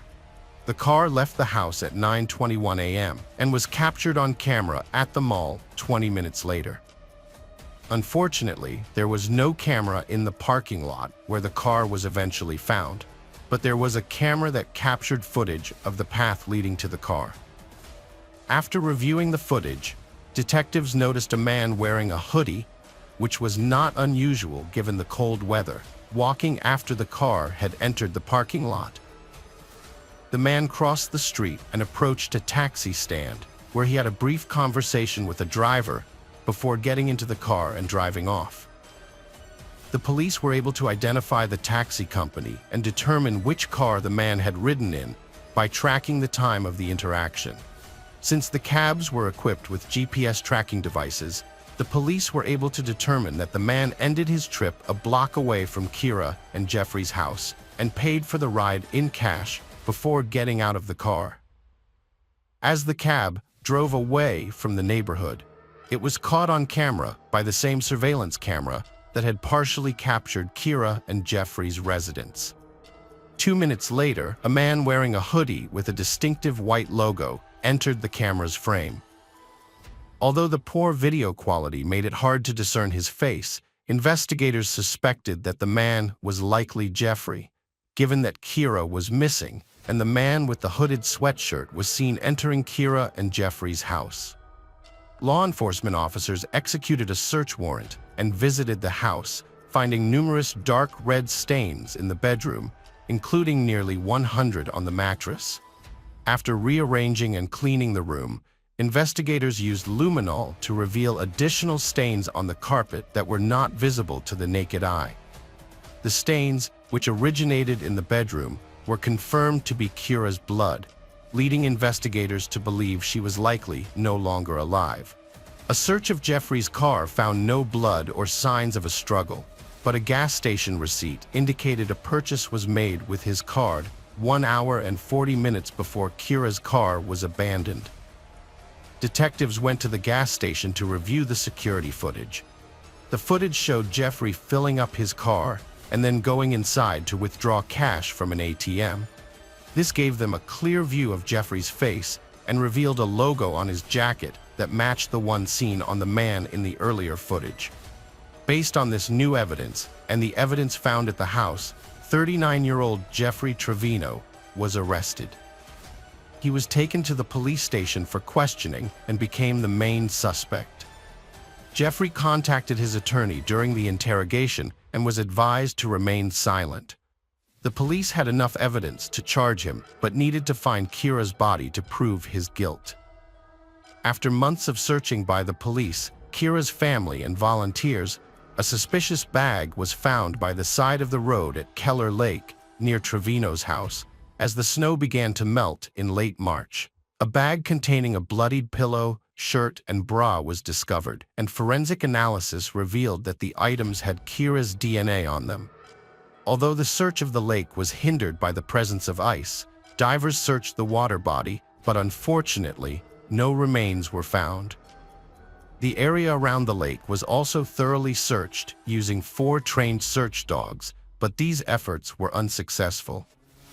2.5 months after Kira's disappearance, a disturbing call on May 8, 2013, led police to a body in the Mississippi River. Body was identified through dental records as Kira Steger, with severe blunt force trauma and a fractured index finger, making her exact cause of death impossible to determine due to decomposition. To uncover the truth, investigators worked to rebuild the sequence of events surrounding Kira's death. Their theory was as follows. When Kira and Jeffrey arrived home, he discovered that she was texting someone else, which made him suspicious. Kira refused to let him see the messages, leading Jeffrey to violently take her phone and break her finger in the process. Upon reading the romantic messages, Jeffrey's anger intensified, ultimately driving him to kill Kira. After committing the crime, he attempted to erase any evidence of his wrongdoing. Jeffrey used Kira's car to transport her body to a house, where he put it in the trunk. He then stopped at a gas station before driving to a river, where he disposed of the body. On his way back home, he threw away a bag containing Kira's pillow and clothes. The next day, he went to a gas station to withdraw cash from an ATM, knowing he would need it to pay for a taxi, after abandoning Kira's car in a mall parking lot. After getting rid of the car, Jeffrey returned home and spent the rest of the day cleaning the house. Jeffrey's goal was to make it seem like Kira had driven away from her car on her own that morning and was unharmed. However, surveillance footage foiled his plan. In October 2013, a jury found Jeffrey Trevino guilty, agreeing that his actions were not planned in advance, but rather the result of a heated argument that escalated into violence after he discovered Kira's infidelity. Jeffrey Trevino was sentenced to 27.5 years in prison in November 2013. He will be eligible for parole in 2031. Hello friends, welcome to our channel. Today we're going to take a look at another horrible case with you. The case of Michelle Davis. Michelle Ann Corner was born on December 15, 1966 in Iowa. By 2008, she was a 41-year-old mother of 3 living in Des Moines. Her divorce from her husband, Randy Davis, was nearly finalized, and she had taken steps towards starting anew. Michelle had moved into her own apartment and obtained a restraining order against Randy. This marked a significant turning point in her life. However, the years leading up to the divorce were tumultuous for the family. Michelle, described as friendly and adventurous, with a passion for motorcycles, she was a respected and authoritative secretary at a trucking company. On September 11, 2008, Michelle having finally escaped the burdens of her troubled marriage. Colleagues noted the change in her demeanor since her separation. Michelle left work around 4:30 p.m., but her newfound freedom was short-lived. Just after she left, 911 operators began receiving calls about an accident on Interstate 235. A Mercury Sable was found upside down, with Michelle, still wearing her seatbelt, unconscious in the driver's seat. Paramedics rushed to the scene, but sadly couldn't save her. Michelle Davis was pronounced dead. After arriving at the scene, the police initially believed that Michelle lost control of her vehicle, resulting in an accident. However, they quickly ruled out this theory the next day. Forensic experts determined that Michelle's death was not caused by injuries sustained during the rollover, but rather by a gunshot wound to the head. The bullet was extracted and sent for analysis in the hopes of identifying the perpetrator. As they waited for the results of the ballistic examination, local authorities took precautions to ensure public safety. They considered the possibility that Michelle was a random victim and that the shooter might strike again. To address concerns, the police increased patrols in the area. Once it was clear that Michelle's death was not an accident, detectives revisited the crime scene to search for clues. Unfortunately, their efforts yielded no results, as they found neither the cartridge case nor any other evidence to aid in the investigation. The police initially thought Michelle was the victim of a car accident, so the traffic services cleared the site, potentially destroying any evidence. Despite this, the detectives remained hopeful that they could still find answers by reviewing traffic camera recordings. These recordings often help solve cases, and this one was no exception. The investigators started studying the recordings from the traffic cameras, focusing on the one closest to the crime scene. They rewound the recording to the time when people started calling 911. After half an hour, they found what they were looking for. The video showed Michelle's car lying upside down, but the footage was of poor quality, resembling a slideshow with separate pictures and intervals between them. Michelle Davis's family was shocked when investigators revealed her death was not an accident. Her father, Michael Lee Corner, was particularly devastated, having lost another daughter, Cheryl Sue, in 1965 at just 1 year old, and now dealing with the loss of a second child. Michelle's family described her life as having changed significantly in recent times. Despite having no financial problems, they suspected that her husband, Randy Davis, might have been involved in her death. Their divorce was almost finalized, and Michelle had filed a restraining order against Randy. This revelation led the investigators to consider Randy as a potential suspect. Meanwhile, another detective spoke with Michelle's colleagues at her workplace and discovered that she had been in a close relationship with a man named Matt Jorgensen, who was also a colleague. This new information added another suspect to the investigation, as the police sought to understand the complex circumstances surrounding Michelle's death. According to Michelle's friend, Michelle and Matt Jorgensen had mutual feelings for each other. However, since Michelle was going through a divorce from Randy Davis, they kept their relationship private, only sharing it with close friends and colleagues. When investigators spoke with Matt, he openly discussed his relationship with Michelle and provided a detailed account of his whereabouts on the day of her death. He claimed they never had any arguments or fights.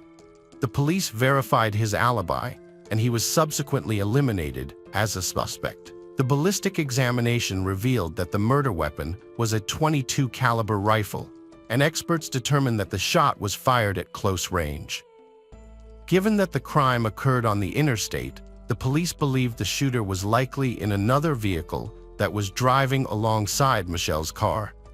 This new information led to the emergence of a new suspect in the case. The police received a tip from Michelle's insurance company that her brother Todd was seeking payment, raising suspicions of a life insurance-motivated crime. A detective visited Todd's house to investigate. When the detective started asking Todd about his whereabouts on the day of Michelle's death, Todd realized he was a suspect.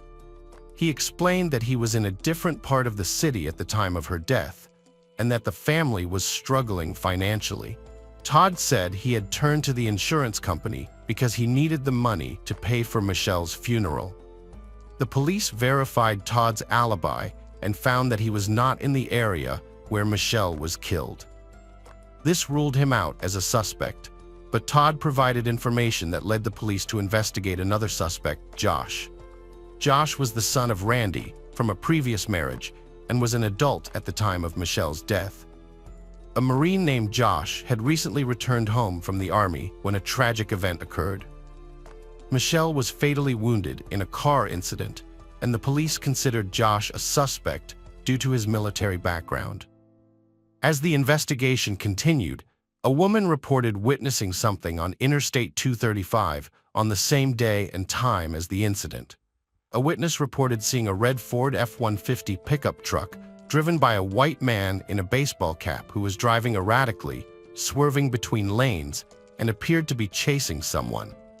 This new information led investigators to re-examine traffic camera footage, focusing on finding a red pickup truck in the area. The footage confirmed the witness's account, showing a red pickup truck following Michelle from her workplace. Although the footage was not clear enough to reveal the driver's face or the truck's license plate, further review of other camera recordings revealed that the truck was consistently following Michelle's route, staying close behind her as she approached the location of her death. This evidence suggested that the perpetrator likely fired the fatal shot from the truck while driving. Detectives investigating Michelle's death had several suspects in mind and soon discovered that her husband, Randy Davis, owned a red pickup truck. They immediately visited his house, but found only his son, Josh, who was a Marine trained in handling weapons and had access to his father's vehicle. Josh claimed that on the day of Michelle's death, he went shopping with his sister and then spent the evening at home watching TV. However, detectives found Josh's alibi suspicious. According to Josh, the divorce proceedings between Michelle and his father were challenging, partly due to Michelle's demand for half the house's value. Josh also stated that his father arrived home around 5:30 p.m. that day. The conversation with Josh revealed that he might have had a motive for the crime, as he was upset about Michelle trying to take part of his inheritance during the divorce. This led detectives to view Josh as a potential suspect with a possible motive. Meanwhile, the police canvassed shops and gas stations along the route from Michelle's workplace to the crime scene, hoping to find additional surveillance footage. Their efforts paid off when they discovered crucial footage at a store just a few miles from Michelle's workplace. On September 11, 2008, the day Michelle died, a red pickup truck arrived at the store at around 4 p.m. The truck was registered to Randy Davis. The police needed to determine who was driving it that day. Security footage showed the driver getting out of the truck and entering the store, but the poor video quality made it impossible to identify whether it was Josh or Randy. The man disappeared from view for a while, then reappeared, made a purchase, and left the store. It's worth noting that this all happened at 4 p.m., while Michelle left work at 4:30 p.m. The police continued to analyze the footage and found that the pickup truck returned to the store several times over the next 30 minutes, but the driver didn't get out of the truck on these subsequent visits. The truck's final appearance near the store coincided with Michelle leaving work. Despite being unable to identify the suspect, the police tried to contact Randy Davis again. This time, he responded and came to the police station. The investigators informed Randy of his rights and made it clear that he was not under arrest. Randy agreed to cooperate and answer some questions. When asked about his activities on September 11th, Randy mentioned that he was going through a difficult divorce with his wife Michelle, with whom he had been married for 17 years. Randy claimed to have worked as a carpenter and was at work on the day of the incident. When questioned about his return time, Randy initially hesitated before stating that he arrived home at 3:45 p.m. However, this statement contradicted the surveillance footage and Josh's testimony, which indicated that Randy arrived home around 5:30 p.m. Randy further stated that he didn't leave his home after 3:45 p.m. and was home alone until Josh joined him to cook dinner together. However, this information conflicted with Josh's testimony, which stated that he was already home when Randy arrived. The alibis of Randy and Josh were intertwined, and investigators realized that one of them was not telling the truth. To test Randy's reaction, investigators informed him that Michelle had died from a bullet wound, not from injuries sustained in a car crash. Randy showed little reaction to this news, pretending to be surprised and lowering his eyes. When investigators asked him when he last saw Michelle, Randy requested a lawyer, which ended the conversation. The investigation was lacking in crucial evidence, including the weapon used to take Michelle's life, so Randy Davis was released. On September 15, 2008, Michelle's family and friends gathered to pay their respects at her funeral. Randy Davis attended the ceremony, putting on a show of grief, including bursting into tears. The investigators were working hard to find the answer.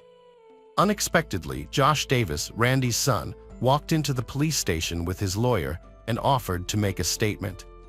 According to Josh, his father's car was parked in the driveway when he returned home from his sister. On September 11, 2008, Randy Davis committed a horrific act of violence. His wife, Michelle, had filed for divorce and was seeking part of the property in the divorce proceedings. Randy was unable to accept this and decided to take drastic measures. According to his son Josh, Randy had been planning this act of violence and had even told Josh that he was going to do something that would make Michelle regret it. Josh tried to stop his father, but Randy was determined to carry out his plan. Randy parked his red pickup truck outside the store where Michelle worked and waited for her to leave. He drove past the store several times, making sure not to miss the moment. When Michelle left work, Randy followed her and eventually found the right moment to strike. He rolled down the passenger side window and fired, shooting Michelle. Josh's testimony was crucial in the investigation, and the police were able to arrest Randy Davis based on the information he provided. The incident was also captured on the store's CCTV footage, which showed Randy's truck parked outside the store several times before the shooting. Randy Davis was initially charged with first-degree charges for the death of Michelle, but he made a deal to plead guilty to second-degree deprivation of life in exchange for a reduced sentence. As a result, Davis was sentenced to 50 years in prison in 2010. Hello friends, welcome to our channel. Today we're going to take a look at another horrible case with you, the case of Heather Jackson. Heather Jackson was 23 years old in 2012, and her life was a challenge. She had recently separated from her husband, Wayne, and they were in the process of getting a divorce.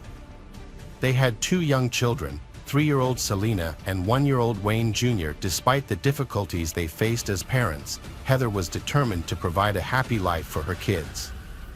She had found a new home on a quiet street near Lake Erie, which brought her some sense of relief. Heather and Wayne had been high school sweethearts, but their marriage had fallen apart.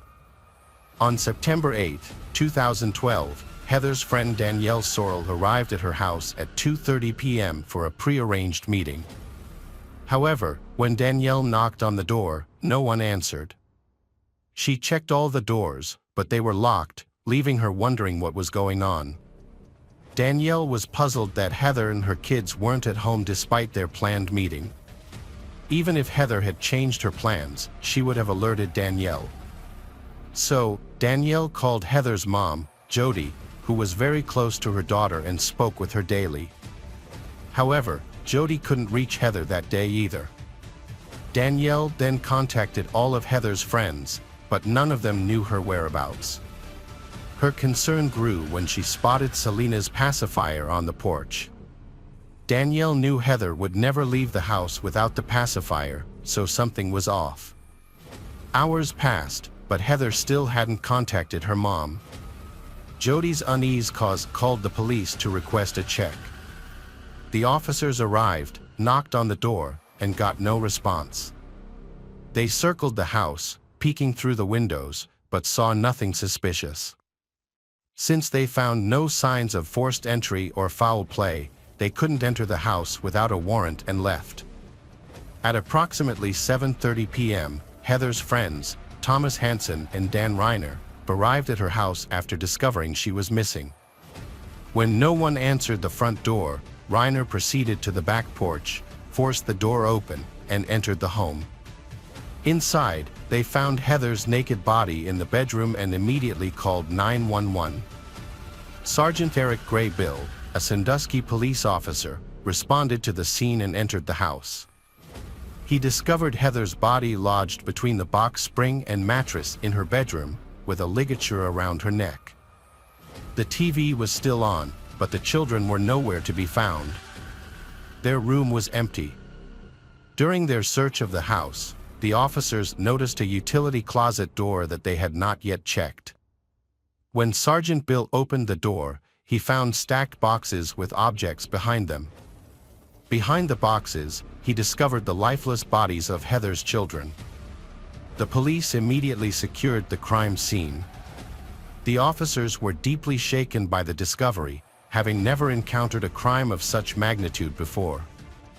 Heather's family and friends were even more devastated after the forensic examination results were revealed.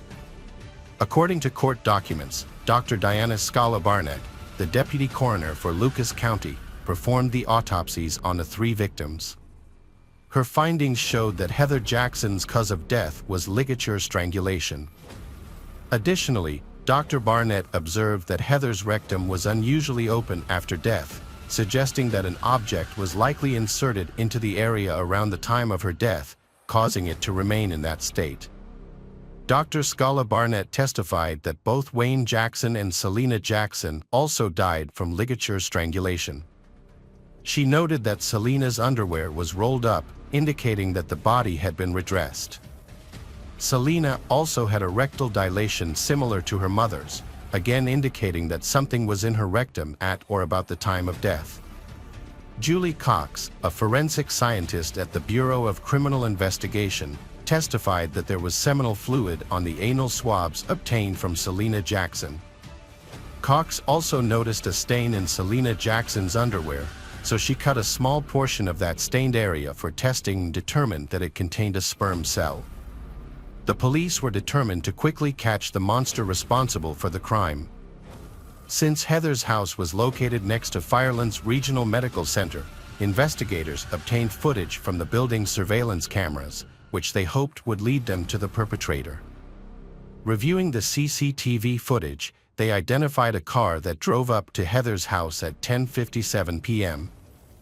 Although the camera was far from the house and the darkness made it difficult to see, the car's headlights provided some clues about what happened. The footage showed the car backing into the driveway and remaining there for 11 minutes. At 11:08 p.m., the headlights turned on again, and the driver departed. Meanwhile, Thomas Hansen and Dan Reiner, the men who discovered Heather's body, were brought to the police station for questioning. The investigators questioned them separately, starting with Dan Reiner, who had called 911. Dan and Heather were friends, and when Dan discovered she was missing, he went to her house to look for her. He had to push the door hard to get in. After calling 911, the police asked Dan for a DNA sample, which he willingly provided. The results are nothing special, and he was released. The police then questioned Thomas Hansen, who claimed to have spoken with Heather on the phone the previous night. He said he drove to her house around 11 p.m. but didn't go inside. Instead, they chatted briefly outside, and then he left. This revelation helped the police identify the driver of the car seen on CCTV footage, Thomas Hansen. Hansen also revealed that he didn't enter Heather's house because she wasn't alone. There was a man with her, someone Hansen knew as Josh. Hansen's account matched Reiner's, stating that when he learned Heather was missing, he went to her house to investigate. After releasing the initial suspect, the police shifted their focus to a new suspect, Josh Case, who was at Heather's house on the night of her death. They quickly located him and brought him in for questioning. Josh admitted to knowing Heather for years and being at her house that evening, where they watched TV while the children slept. He also claimed to have gone to the store to buy breakfast for the kids, returning to the house before a friend picked him up at around 1 a.m. Josh acknowledged having consensual intimate contact with Heather. Investigators verified his alibi by reviewing the store's CCTV footage, which confirmed he entered the store at 11:20 p.m. While this corroboration supported his testimony, it did not rule out the possibility that Josh might still be involved in Heather's tragic death. Heather's last known contact was with Josh Case, making him the prime suspect. He provided a DNA sample, which was compared to the DNA found on the victims' bodies. The results eliminated Thomas Hansen and Dan Reiner as suspects, as their DNA did not match. However, Josh's DNA matched the DNA on Heather's body, but not on her children's bodies, indicating another person was present that night. This was not surprising, as Josh had previously admitted to an intimate relationship with Heather. The police now focused on finding the DNA of the second person involved. They quickly ruled out Heather's husband, Wayne, who was going through a divorce with Heather and lived in another state. The investigators turned to Heather's cell phone records for answers. The records showed Heather was active on her phone, including on the night of her death. Her last phone conversation took place at 3:12 a.m. and lasted 30 seconds. The police's next step was to identify the owner of the phone number Heather last spoke to. 36 hours after Heather's death, police obtained another CCTV footage that showed a white car arriving at her house around 3 a.m. This timing coincided with when Heather stopped using her phone, suggesting a possible connection. The car left about an hour later, by which time Heather, Selena, and Wayne were likely already dead. Although the footage was not clear enough to reveal the license plate, investigators identified the car as a Cadillac. Further investigation led police to the owner of the phone number Heather had called before her death. The number belonged to 41-year-old Curtis Clinton, who had a 30-second conversation with Heather at 3:12 a.m. A background check on Clinton revealed a disturbing history. He had been released from prison in February after serving 13 years for 2 counts of felonious assault and manslaughter. Clinton had pleaded guilty to the 1997 death of 18-year-old Misty Keckler, who was found strangled, naked, and bound in a bathtub. The similarities between Keckler's death and Heather's raised concerns among investigators, especially given that Clinton had been released from prison just 6 months before Heather and her children's deaths. This raised the possibility that Clinton had returned to his violent ways after his release. Curtis Clinton became the prime suspect in the murder of Heather and her children, and the police urgently needed to locate him to prevent any further harm. The police visited Clinton's last known address but were unable to find him. However, they soon discovered a white Cadillac parked on a nearby street. A search of the vehicle revealed a receipt from a gas station dated the night of the crime. The investigators reviewed the gas station's CCTV footage, which showed Clinton purchasing water and beer while appearing calm. This was after the time Heather and her children were killed. The police were received information that a patient named Curtis Clinton had been admitted to a local hospital. They immediately went to the hospital, found Clinton, and arrested him, taking him into custody at the police station. Clinton denied any involvement in the deaths of Heather Jackson and her children. He admitted to having dated Heather for 5 months and having an intimate relationship with her. According to Clinton, Heather had many personal problems and had asked him for financial and emotional support. He claimed that he didn't know her children well. Clinton initially stated that he last saw Heather on Thursday, September 6th, when he gave her $328 and they had intimate contact. However, when the investigator showed him phone records indicating that he had spoken with Heather at 3:12 a.m. on September 8th, Clinton corrected himself, saying that it was actually Friday night or early Saturday morning when he last saw her.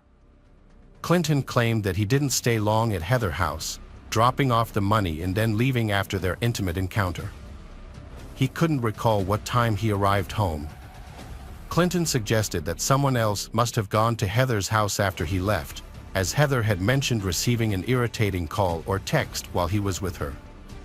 When confronted with the fact that he was the last person to have contact with Heather, Clinton expressed doubt. Curtis Clinton was arrested and jailed after his DNA was found on the victims. In a recorded call to his mother, Clinton expressed regret and confusion, saying he wished he'd sought help. He also hinted at a violent temper, suggesting it could happen again. His mother acknowledged the family's struggles, but said they'd learned to manage them, and noted that Clinton had stopped taking his medication, which contributed to his behavior. Clinton told his mother that he planned to plead guilty to the charges and accept whatever consequences came his way. The investigation led to multiple charges against Clinton. Furthermore, it was discovered that just 6 days before the murder of Heather and her children, Clinton had attacked a 17-year-old girl, choking her and forcing her to engage in intimate contact. The victim had gone to the hospital, where police collected DNA evidence that also linked Clinton to the crime. Clinton asked to move the trial to a different location, claiming that the local media had already publicized the case so much that it would be hard to find impartial jurors. However, the court denied this request. Clinton brutally murdered Heather, Selena, and Wayne, and the forensic evidence, including his DNA found inside Selena's body, revealed the horrific details of his crimes.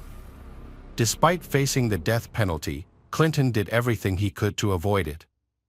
When given the opportunity to speak before being sentenced, he did not show remorse or apologize to the victims' families. Instead, he attacked prosecutor Kevin Baxter and vowed to win on appeal and have his case retried. In November 2013, Clinton was sentenced to death for the brutal murders of Heather Jackson and her 2 young children. The judge also sentenced Clinton to life in prison without parole for what he did to 3-year-old Selena before strangling her, and added another 10 years for assaulting a 17-year-old girl 6 days before killing Heather and her children. Hello friends, welcome to our channel. Today we're going to take a look at another horrible case with you, the case of Jolene Cummings. Jolene Cummings, a 34-year-old mother of 3, lived in Fernandina Beach and was going through a divorce from her husband, Jason. As part of their arrangement, Jason would pick up the children on weekends from their home in Fernandina Beach, where Jolene lived with them. Jolene worked as a hairdresser at Tangle's Hair Salon. On Saturday, May 12, 2018, she worked until 5 p.m. The next day was Mother's Day and also her 34th birthday. According to their plan, Jolene was supposed to meet Jason in the parking lot of the Winn-Dixie supermarket in Hilliard on Sunday to pick up the children. However, Jolene failed to show up, and Jason was unable to reach her by phone. Jolene's mother, Ann Johnson, also tried to contact her to wish her a happy birthday, but all her calls went straight to voicemail. Jason eventually called Ann to ask if she knew why Jolene hadn't arrived to pick up the children. Jolene failed to pick up her children, which was unusual behavior for her. Concerned, Ann reported Jolene missing to the police on Monday, May 14, after being unable to contact Jolene. The police immediately launched an investigation and issued a missing person poster with Jolene's photo. They also put out an alert for her 2006 Ford Expedition. On the same day, police and volunteers searched the forest area near Jolene's home but found nothing. The police learned that Jolene was last seen leaving work at the Tangle's Salon on Saturday, May 12. The salon's owner reported that Jolene and her coworker, Jennifer, had closed the salon together at 5 p.m. that day. According to Jennifer, they had each gotten into their own cars and driven away separately after work. The police discovered that Jolene's last phone activity was an outgoing call made while she was still at work on May 12. The police were determined to find a lead and began scrutinizing Jolene's personal life. They focused on her ex-boyfriend Jason, as spouses often turn against each other during divorce and custody battles. Meanwhile, detectives uncovered that 5 days before Jolene vanished, a neighbor reported a loud argument at Jolene's residence. The dispute was between Jolene and Jason, with their children present. Jason had asked Jolene to let him stay with her temporarily, but she refused, knowing the police were searching for him for violating his parole. In a fit of rage, Jason began destroying property. By the time the police arrived, Jason had seemingly escaped, but the truth was unclear. After Jolene disappeared, the police began to focus on Jason as a person of interest in her disappearance. On the second day of the investigation, May 15, 2018, several significant events unfolded. The police discovered Jason hiding in Jolene's house, where he had been since the day Jolene's neighbor reported a loud argument to the authorities. He was subsequently arrested and taken to the police station for questioning. During the interrogation, Jason claimed to have no involvement in Jolene's disappearance. Meanwhile, the police found a crucial lead. Jolene's SUV was discovered parked outside a Home Depot hardware store, just a few miles from her workplace.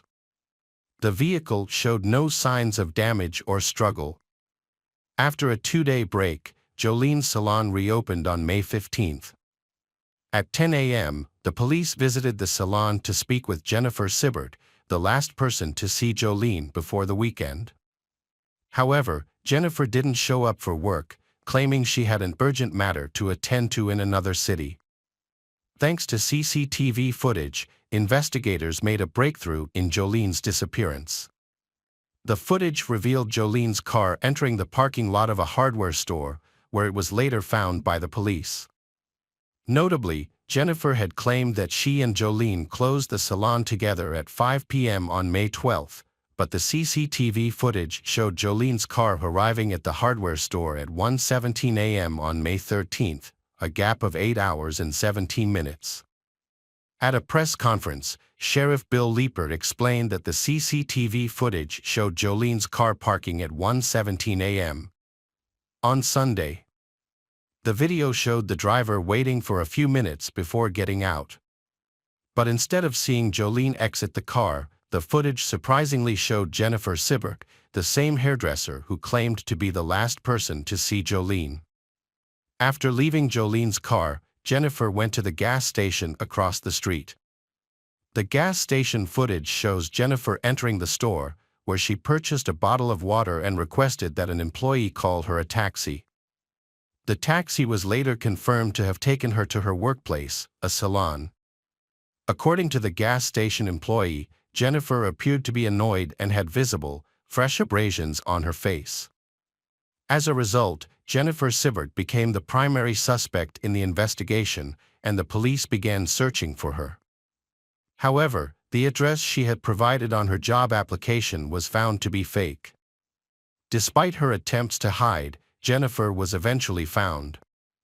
On May 16, police officers spotted her black Kia Soul parked between two trucks in a recreation area, just 50 meters from the salon.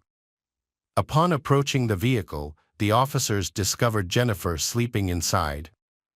Jennifer Sibert was arrested and initially charged with stealing a car belonging to Jolene Cummings. When police brought her in for questioning, they noticed abrasions on her hands and face and asked her to explain them. She claimed she had been bitten by bed bugs. Further investigation revealed that she was homeless, often sleeping in her car and using a local fitness center shower. As investigators dug deeper, they made a surprising discovery that Jennifer Sibert was not her real name. In fact, she was actually Kimberly Kessler, born in 1968 and reported missing in Pennsylvania in 2012. It turned out that she had been using the identity of Jennifer Marie Sibert, a 13-year-old girl who had died in a car accident in Germany in 1987 and was buried in Pennsylvania. The investigation into Kimberly Kessler's case revealed a trail of deception dating back to 1996, when she began using stolen identities. At that time, she was living in Pennsylvania. Since then, Kessler has assumed at least 18 different identities and lived in 33 cities across 14 states. Many of these aliases bear similar names, which she often obtained by stealing names from gravestones and cemeteries. The police charged Kimberly Kessler with forgery after discovering she had been using fake names. A search of a storage unit she rented uncovered several suspicious items, including 4 wigs, a bag containing 2 cut-off hair tails, and 3 mobile phones. However, the most significant evidence was the discovery of Jolene Cummings's DNA on Kessler's sock and shoe. Additionally, scissors found in Kessler's car also contained Jolene's DNA. A review of Kessler's phone search history revealed that Kessler was preparing for Jolene's disappearance, which was not an accident. 2 weeks before Jolene vanished on May 12, Kessler searched for information on murder cases, including a query about a man who was charged with murder after his coworkers' remains were found in his yard. She also searched for information on coworkers who had been found guilty of murder, even when the victim's body had not been found. Kessler's search history also included queries about how to use a tourniquet, as well as information on female murderers in Florida and autopsy procedures. Furthermore, she searched for information on post-mortem changes, which suggests that she was trying to learn about what happens to the body after death. These search queries are particularly suspicious in light of a discovery made by the owner of the hair salon where Jolene worked. The owner reported that the plant in the salon had been replaced, which may be connected to Kessler's search for information on how to dispose of a body. On May 13, the day Jolene failed to pick up her kids, Kessler conducted internet searches at 12:05 p.m. for indoor palm and then at 12:06 p.m. for variation palm tree. The police analyzed CCTV footage from a nearby home goods store and found that Kessler visited the store on May 14 at 2:39 p.m. and left 30 minutes later with a palm plant, which was later found at the Tangles hair salon. Kessler's online searches continued, with "Jolene Cummings, I Have Vanished" on May 15 at 6:13 p.m. and "No Body, No Crime" on May 16 at 6:27 p.m. Forensic experts used luminol and ultraviolet light to examine the hair salon and discovered evidence of a serious crime, as the room glowed under the testing. On May 22, the sheriff announced during a press conference that they had gathered sufficient evidence to conclude that Jolene Cummings was dead, although some evidence was being withheld to protect the investigation. Further investigation revealed that Jolene had expressed concerns about her coworker Jennifer, the new hairdresser, to another employee at the Tangles salon, stating that Jennifer seemed suspicious and was hiding something. This conversation took place about a week before Jolene's disappearance. Witnesses reported that Jolene and Jennifer had a tense relationship, and one person even saw them arguing on May 9, just 3 days before Jolene vanished. The Tangles hair salon eventually closed on June 5, 2018. The hair salon footage shows of Kessler visiting the dumpster at least 4 times. In the first footage, taken shortly after midnight, Kessler is seen doing something near the dumpster. At 8:08 a.m., she returns to throw away a heavy-looking white garbage bag. 14 minutes later, she disposes of another similar bag. The final footage, taken an hour before midnight, shows Kessler lifting a waste container to empty its contents, suggesting it also holds something heavy. The Walmart security footage revealed what Kessler had thrown away in the dumpster. The video showed her purchasing items at the self-checkout, including garbage bags, cleaning supplies, latex gloves, and an electric knife. This discovery led the police to investigate further. They found that a local waste management company was taking trash to a landfill in Georgia. In July 2018, nearly 200 people searched the landfill for a week, but the sheriff did not disclose what they found, citing the ongoing investigation. Near the dumpster where Kessler disposed of the white garbage bags, the police discovered a piece of jewelry, women's shoes, and a blue plastic container that matched one found in Kessler's storage unit. The container contained Jolene Cummings's DNA. Although Jolene's body was not found, the police had sufficient evidence to arrest Kessler for her murder. Kessler's first court appearance was on January 17, 2019, where she pleaded not guilty. However, the trial was delayed for several years due to concerns about Kessler's sanity. She went on a hunger strike, losing significant weight, and her court appearances often ended in outbursts of anger. In 2021, Kessler underwent mandatory treatment before the court session, and she was eventually deemed competent to stand trial. During a press conference, Sheriff Leeper made a statement, saying that they were sending Kessler to Florida State Prison, where she would spend the rest of her life.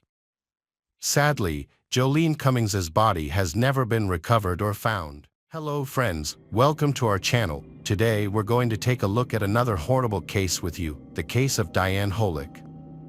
Diane Tammy Holick was born in 1958 in New York City and was known to her friends and family as a hardworking and joyful person. Her work ethic led to financial stability and her successful career. For over 20 years, she worked at IBM, a leading global technology company.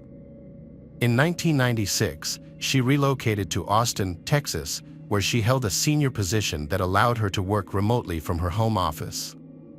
Diane purchased a luxurious home in the suburbs of Austin and lived a privileged life, often hosting wine tastings, dining at upscale restaurants, and frequenting dance clubs.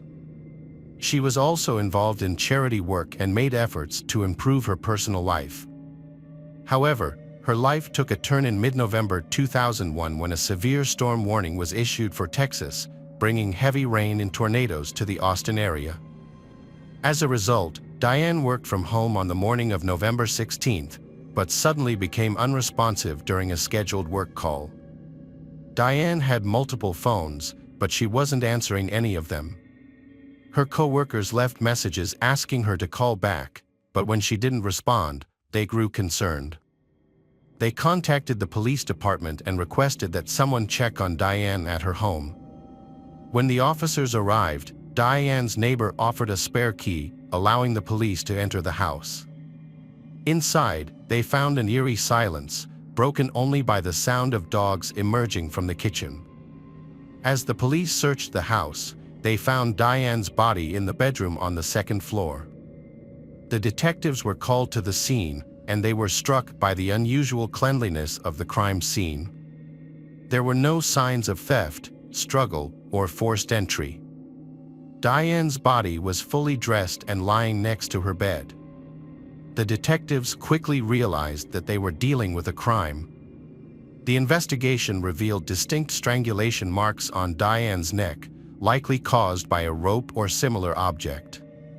Her wrists also showed signs of being bound with cable ties. The cleanliness of the house, the lack of stolen valuables, and the absence of forced entry led the detectives to believe that Diane's killer was someone she knew and trusted. They suspected that the killer was someone she had let into her home voluntarily. An investigation into Diane's death revealed no signs of forced intimacy, but detectives did find suspicious dark spots and red stains on the carpet near the bedroom entrance. A towel on the back of the sofa in the living room caught their attention due to its mismatch with the otherwise clean and orderly surroundings, prompting them to send it to the laboratory for examination. Diane's acquaintances reported that she had no known enemies, and the police discovered that she was in a romantic relationship with Dennis Conley, a man she had plans to spend her life with. Diane had been married before, but that marriage ended quickly. She met Dennis through a dating service, and he had 2 children from a previous marriage. Dennis was a businessman living in Houston, 150 miles from Austin, where Diane resided. Despite the distance, Diane and Dennis formed a close bond, with Dennis proposing to her after 2 months with a valuable platinum ring. However, according to Diane's friends, the relationship began to decline recently. Diane had been feeling controlled by Dennis at times. Diane was also troubled by the decision to relocate to Houston, which meant leaving her home in the suburbs of Austin. She put her house up for sale, but realtors struggled to find a buyer willing to pay the asking price of $435,000. This led detectives to suspect that Dennis might be involved in Diane's death, prompting them to invite him to the police station for a conversation. Dennis agreed to speak with them without a lawyer. The medical examiner determined that Diane died sometime between 3 p.m. on November 15th and 3 a.m. on November 16th. Notably, the wedding ring Dennis had given her was missing from her finger, while her other jewelry remained untouched in the bedroom. This raised questions about the killer's motives and whether the ring was removed to mislead investigators. During the police interview, Dennis appeared to be a grieving man. He was asked about his relationship with Diane and his whereabouts on the day of her death and the day her body was found. Dennis claimed he was in Houston at the time. He stated that he last spoke with Diane on the morning of November 15th and spent the rest of the day at work without contacting her again. When he couldn't reach Diane the next morning, he left a message on her voicemail. The police took Dennis' fingerprints and DNA sample, but ultimately cleared him as a suspect after verifying his alibi. He had not left the city, so the detectives had to expand their search for a new lead. Further inquiry revealed that an unknown man had inspected Diane's house a few days before her death, claiming to be a potential buyer. He had planned to return with his wife to make a joint purchase decision. This clue became a top priority for the police, who began questioning the owners of properties for sale in the area, hoping that someone may have seen this mysterious buyer. Several women in the area reported that a suspicious man had visited their homes around the time of Diane's murder. He, described as being 35 to 45 years old with a large nose and dark hair, had arrived unaccompanied by a real estate agent. 6 of the women refused to let him in, but one allowed him to enter and view her home. She who let him in reported that he acted strangely, showing no interest in the layout of the house or its features. Instead, he specifically asked to see the bedroom on the second floor. When she became uncomfortable and asked him to leave, he introduced himself as Walter Miller. The police searched their databases for anyone matching the name Walter Miller, but the individuals they found did not match his age or appearance. A forensic artist created a sketch of the suspect based on the women's descriptions. Diane's killer removed the cable ties that had bound her hands, but the rationale behind this action is unclear. Did he know his victim personally? A subsequent autopsy revealed no evidence of forced intimacy or assault, yet the police remained vigilant, returning to the crime scene to search for potential traces of semen. However, these efforts yielded nothing. A police sketch of a potential suspect in the Diane Holick case was broadcast on the evening news, urging anyone who recognized the person to come forward. One of the few leads investigators had was a towel from Diane's house with a few short hairs on it. But the hairs were rootless, making it impossible to obtain a complete DNA sample. A woman contacted the police after seeing the sketch and reported a similar encounter. She and her husband had put their house up for sale 6 months prior, and a man had come to visit, claiming he wanted to buy the house for cash and needed to see it first. However, she refused to let him in, and he left. 2 months later, the same man returned to her doorstep and introduced himself as Jim Taylor. She was home alone with her young daughter, as her husband had just left for work. He asked to look around the house, but she denied his request again. This time, he became angry and aggressive, yelling and demanding to be let in. She immediately recalled the encounter and remembered writing down his name and the license plate number of his minivan. The police now had a crucial lead to investigate. A search of the vehicle's registration revealed that the owner was not Jim Taylor, but Patrick Anthony Russo. Initially, Russo seemed like an unlikely suspect. He was a married man with 2 children, lived 40 minutes outside of Austin, and was a member of a church music band. However, a deeper look into his past revealed a disturbing history of violent crimes against women. Russo had been convicted of a series of attacks, including one that involved abducting and attempting to strangle a victim with cable ties. He was sentenced to 20 years in prison but was released on parole after serving only 8 years. While in prison, he met his future wife, Janet, a church volunteer. The police found it hard to believe that Russo's connection to the case was mere coincidence. The police visited Anthony Russo's house with a search warrant, and he seemed unsurprised by their arrival. Although they found no evidence of Diane's belongings, including her ring, in his house or minivan, a neighbor reported seeing a similar vehicle at Diane's house on the day she died. In the utility room, investigators discovered cable ties identical to those that left marks on Diane's wrists. However, these ties are widely available at hardware stores. The police asked Anthony to come to the station for further questioning, where they inquired about his whereabouts on November 15th and 16th. Anthony claimed that on the 15th, he drove to Austin to visit a religious radio station but was unable to enter because no one answered the door. Notably, the radio station was near Diane's house. He stated that he left the station around 4 p.m. but got lost due to a hurricane, arriving home around 6 p.m. This alibi is questionable, as the forensic medical expert reported that Diane died between 3 p.m. and 3 a.m. Russo was questioned by the police about whether he was looking to buy a house.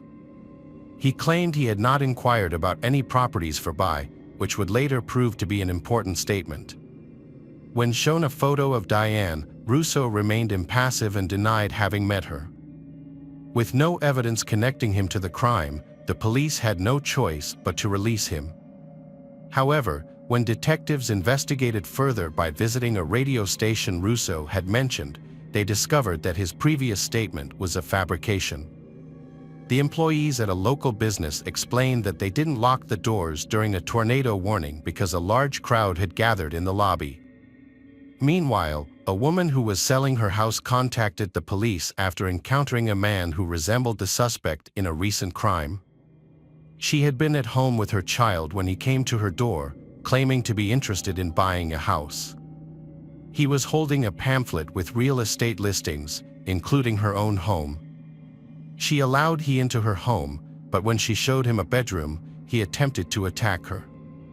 However, he quickly fled when he heard her child crying in the next room. She retained the pamphlet, which was later given to the police.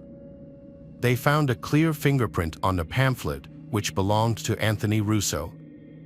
Russo denied ever looking at houses for sale, but the fingerprint proved he had lied to the police. Russo's false statement was a misdemeanor, and since he was still on probation, it was a violation of his parole conditions. The police arrested him, fearing that he might flee while they searched for evidence linking him to the death of Diane. To ensure public safety, the authorities decided to keep Russo in custody. The police were able to locate 15 women who had showed homes to a man who matched Anthony Russo's description. All 15 women were asked to identify the suspect from a lineup of 5 men who were similarly dressed and had similar appearances. However, only 10 of the women were able to positively identify Russo as he who had visited them to view homes. The remaining 5 women were unable to make an identification. Despite this, the police still had reason to believe Russo was involved in the crime and brought him in for further questioning. During the interrogation, Russo continued to deny any involvement in the crime, but eventually stopped answering questions and requested to see his wife. Meanwhile, the police received the results of a DNA analysis from the laboratory. The results showed that a hair found on a towel at the victim's home matched Russo's DNA profile. While this was a significant piece of evidence, it was not conclusive, as there was a small chance that the hair could have belonged to someone else with the same DNA profile. Despite the accumulation of circumstantial evidence, the police still lacked a direct link between Russo and the victim's death. Investigation revealed 2 key pieces of evidence that implicated in Diane's death. Firstly, cell phone data placed Russo in the same area as Diane on the day she died. Secondly, a thorough examination of Russo's home computer uncovered a disturbing search history. Russo frequently visited an adult website where he consumed content explicitly depicting strangulation during intimate activities. Furthermore, the website required subscription, indicating that Russo actively sought out this material and was willing to pay for it. 2 days prior to Diane's death, Russo had accessed a particular story on the website that told the tale of a man who, under the guise of being a buyer, infiltrated a lonely woman's home, strangled her, and then stole valuables to make the crime appear as a robbery, thus disguising his true motive of satiating his desire for strangulation. Detectives delved into Russo's financial life and found he and his wife had a mere $2,000 in savings and were still making mortgage payments on their current home, clearly indicating he was in no position to buy a new house. Without concrete evidence, police arrested Russo and charged him with the murder of Diane Hollick nearly 2.5 years after her death, which took place on November 15, 2001. In court, 14 women testifying under oath that Russo had approached them about viewing homes, often visiting them in person on the day of the murder. Notably, these women all matched a specific profile, suggesting Russo had been observing them beforehand. While most refused him entry, one woman allowed him in initially but soon asked him to leave due to his strange demeanor. Russo's interest in homes was not random, as he specifically sought out homes occupied by women of a particular age group. The prosecution presented evidence that Russo visited homes for sale, often targeting women who lived alone. Russo visited Diane's house again, likely at her invitation, but this time with a specific intention. He had planned his actions carefully to avoid leaving any evidence. On a rainy day, Diane offered him a towel to dry off, which he casually discarded on the back of the sofa. As she showed him around the house, Russo attacked her on the second floor. Prosecutors believed that Russo derived pleasure from the act of strangulation, which ultimately led to Diane's death. Before leaving the scene, Russo took cable ties and Diane's wedding ring, which were never found by the police. He used a spare key hidden at the front door to lock up behind him. This was the prosecution's version of events. At the trial, Russo's current and former wives testified that he had a history of enjoying the act of strangulation. It's worth noting that Russo had a prior conviction for a similar crime. After deliberating for 11 hours, the jury found Patrick Anthony Russo guilty. He was sentenced to life in prison, but never admitted to his guilt, despite his history of similar crimes. Russo will become eligible for parole again and can submit his initial petition in 2044. At that point, he will be approximately 80 years old. Hello friends, welcome to our channel. Today we're going to take a look at another horrible case with you, the case of Sarah Pappenheim. Sarah Pappenheim was born on January 30th, 1997, in Minnesota. She was the second child of Donnie Odegaard and Jerry Pappenheim, with an older brother named Josh. The siblings developed a strong bond as they grew older. When Sarah was in second grade, her family relocated from Minneapolis to Redding, California. She graduated from Foothill High School in 2015, where she was an active member of the school band and played the drums. Sarah was passionate about music, especially drumming. She was a skilled drummer and regularly played at jam sessions in Redding. As one of the few female drummers, she stood out on stage. When Sarah was 18, she moved back to her hometown in Minnesota with her mother and brother after her parents got divorced. There, she continued to play drums at different venues and eventually met Bernard Allison, a famous blues guitarist and singer. Allison was impressed with her skills and invited her to join him on stage occasionally. By the time Sarah turned 19, she had become a local celebrity among blues fans, known for her bright smile, which earned her the nickname Ronald McDonald. Meanwhile, her brother Josh was struggling with depression and mental health issues after their parents' divorce. Tragically, on an ordinary day in February 2016, the police arrived at their doorstep and delivered devastating news to Sarah's mother. Josh took his own life at the age of 20, leaving his loved ones, especially his mother Sarah, heartbroken. The bond between Sarah and Josh was incredibly strong, and his passing devastated her. To cope with her loss and to help others who struggle with mental health, Sarah decided to study psychology. She had been in touch with Nico Carson Major, who lived in the Netherlands, and she moved there to pursue her studies. At Erasmus University in Rotterdam, Sarah began her psychology program with Nico's support, who not only helped her navigate her grief but also assisted her with her studies as a native speaker. Sarah's passion for music never faded despite her focus on studies and work.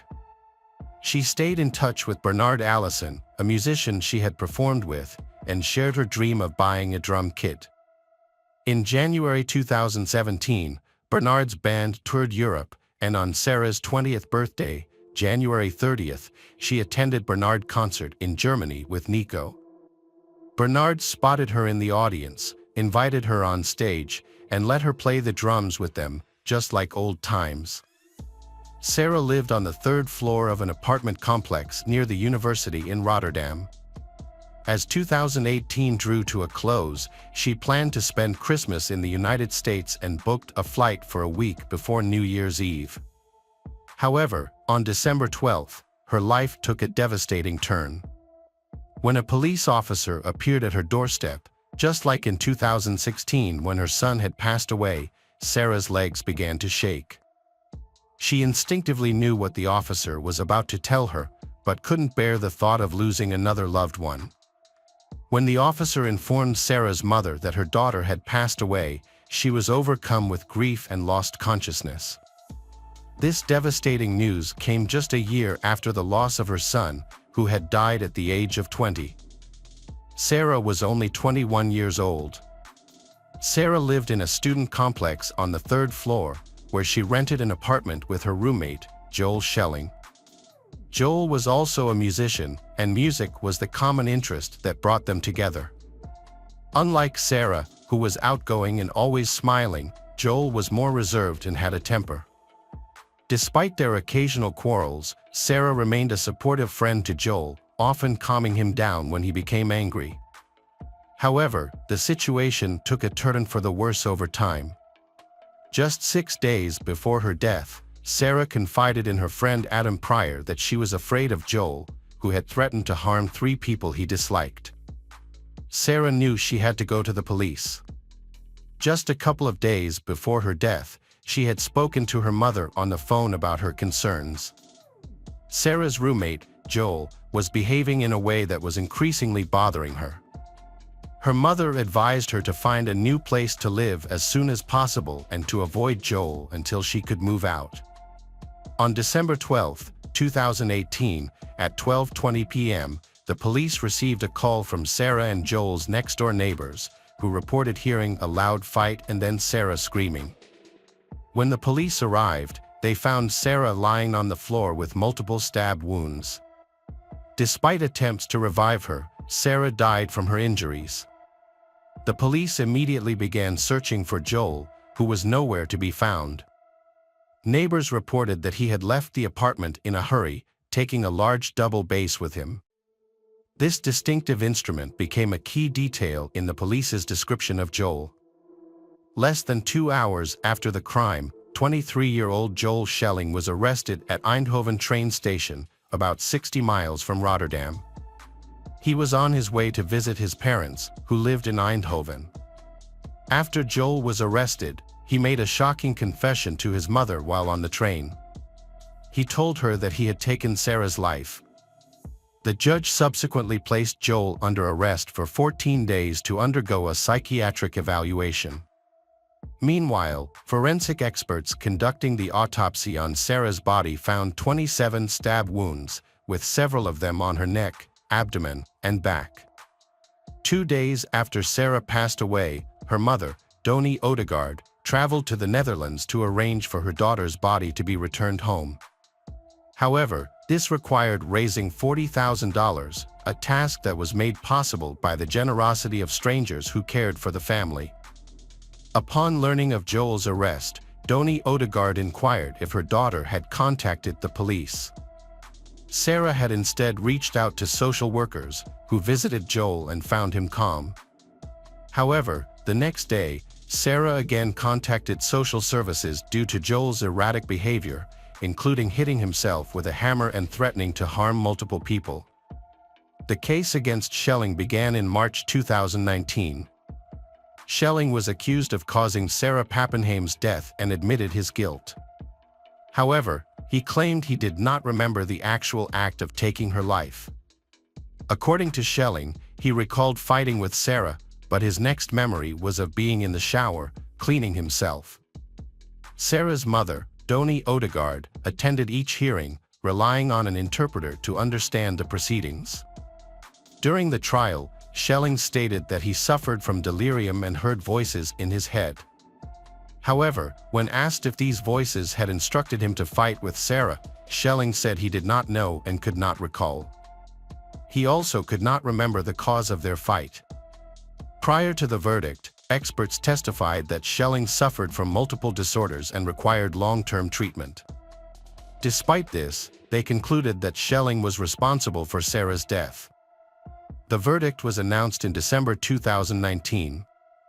Sarah Pappenheim's death occurred before she could receive a response to her second request for support, after her initial request for assistance from social workers went unresponded due to the specialist's unavailability.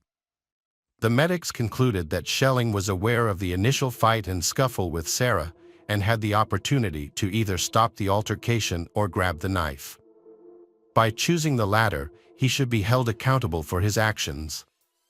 The prosecutor requested a 10-year prison sentence, but the judge in Rotterdam gave Schelling a 6-year prison term, followed by an indefinite sentence in a psychiatric hospital. The court reduced the sentence from 10 years due to Schelling's relatively young age and his significantly diminished mental capacity at the time of the crime. This means that the court did not consider Schelling fully responsible for his actions. When handing down the sentence, the court released a detailed explanation stating that, Although the crime was severe and unpredictable, Schelling's serious psychological disorders made it likely that he would commit another violent crime. The court noted that Schelling suffers from chronic psychological disorders that require ongoing treatment in a clinical setting.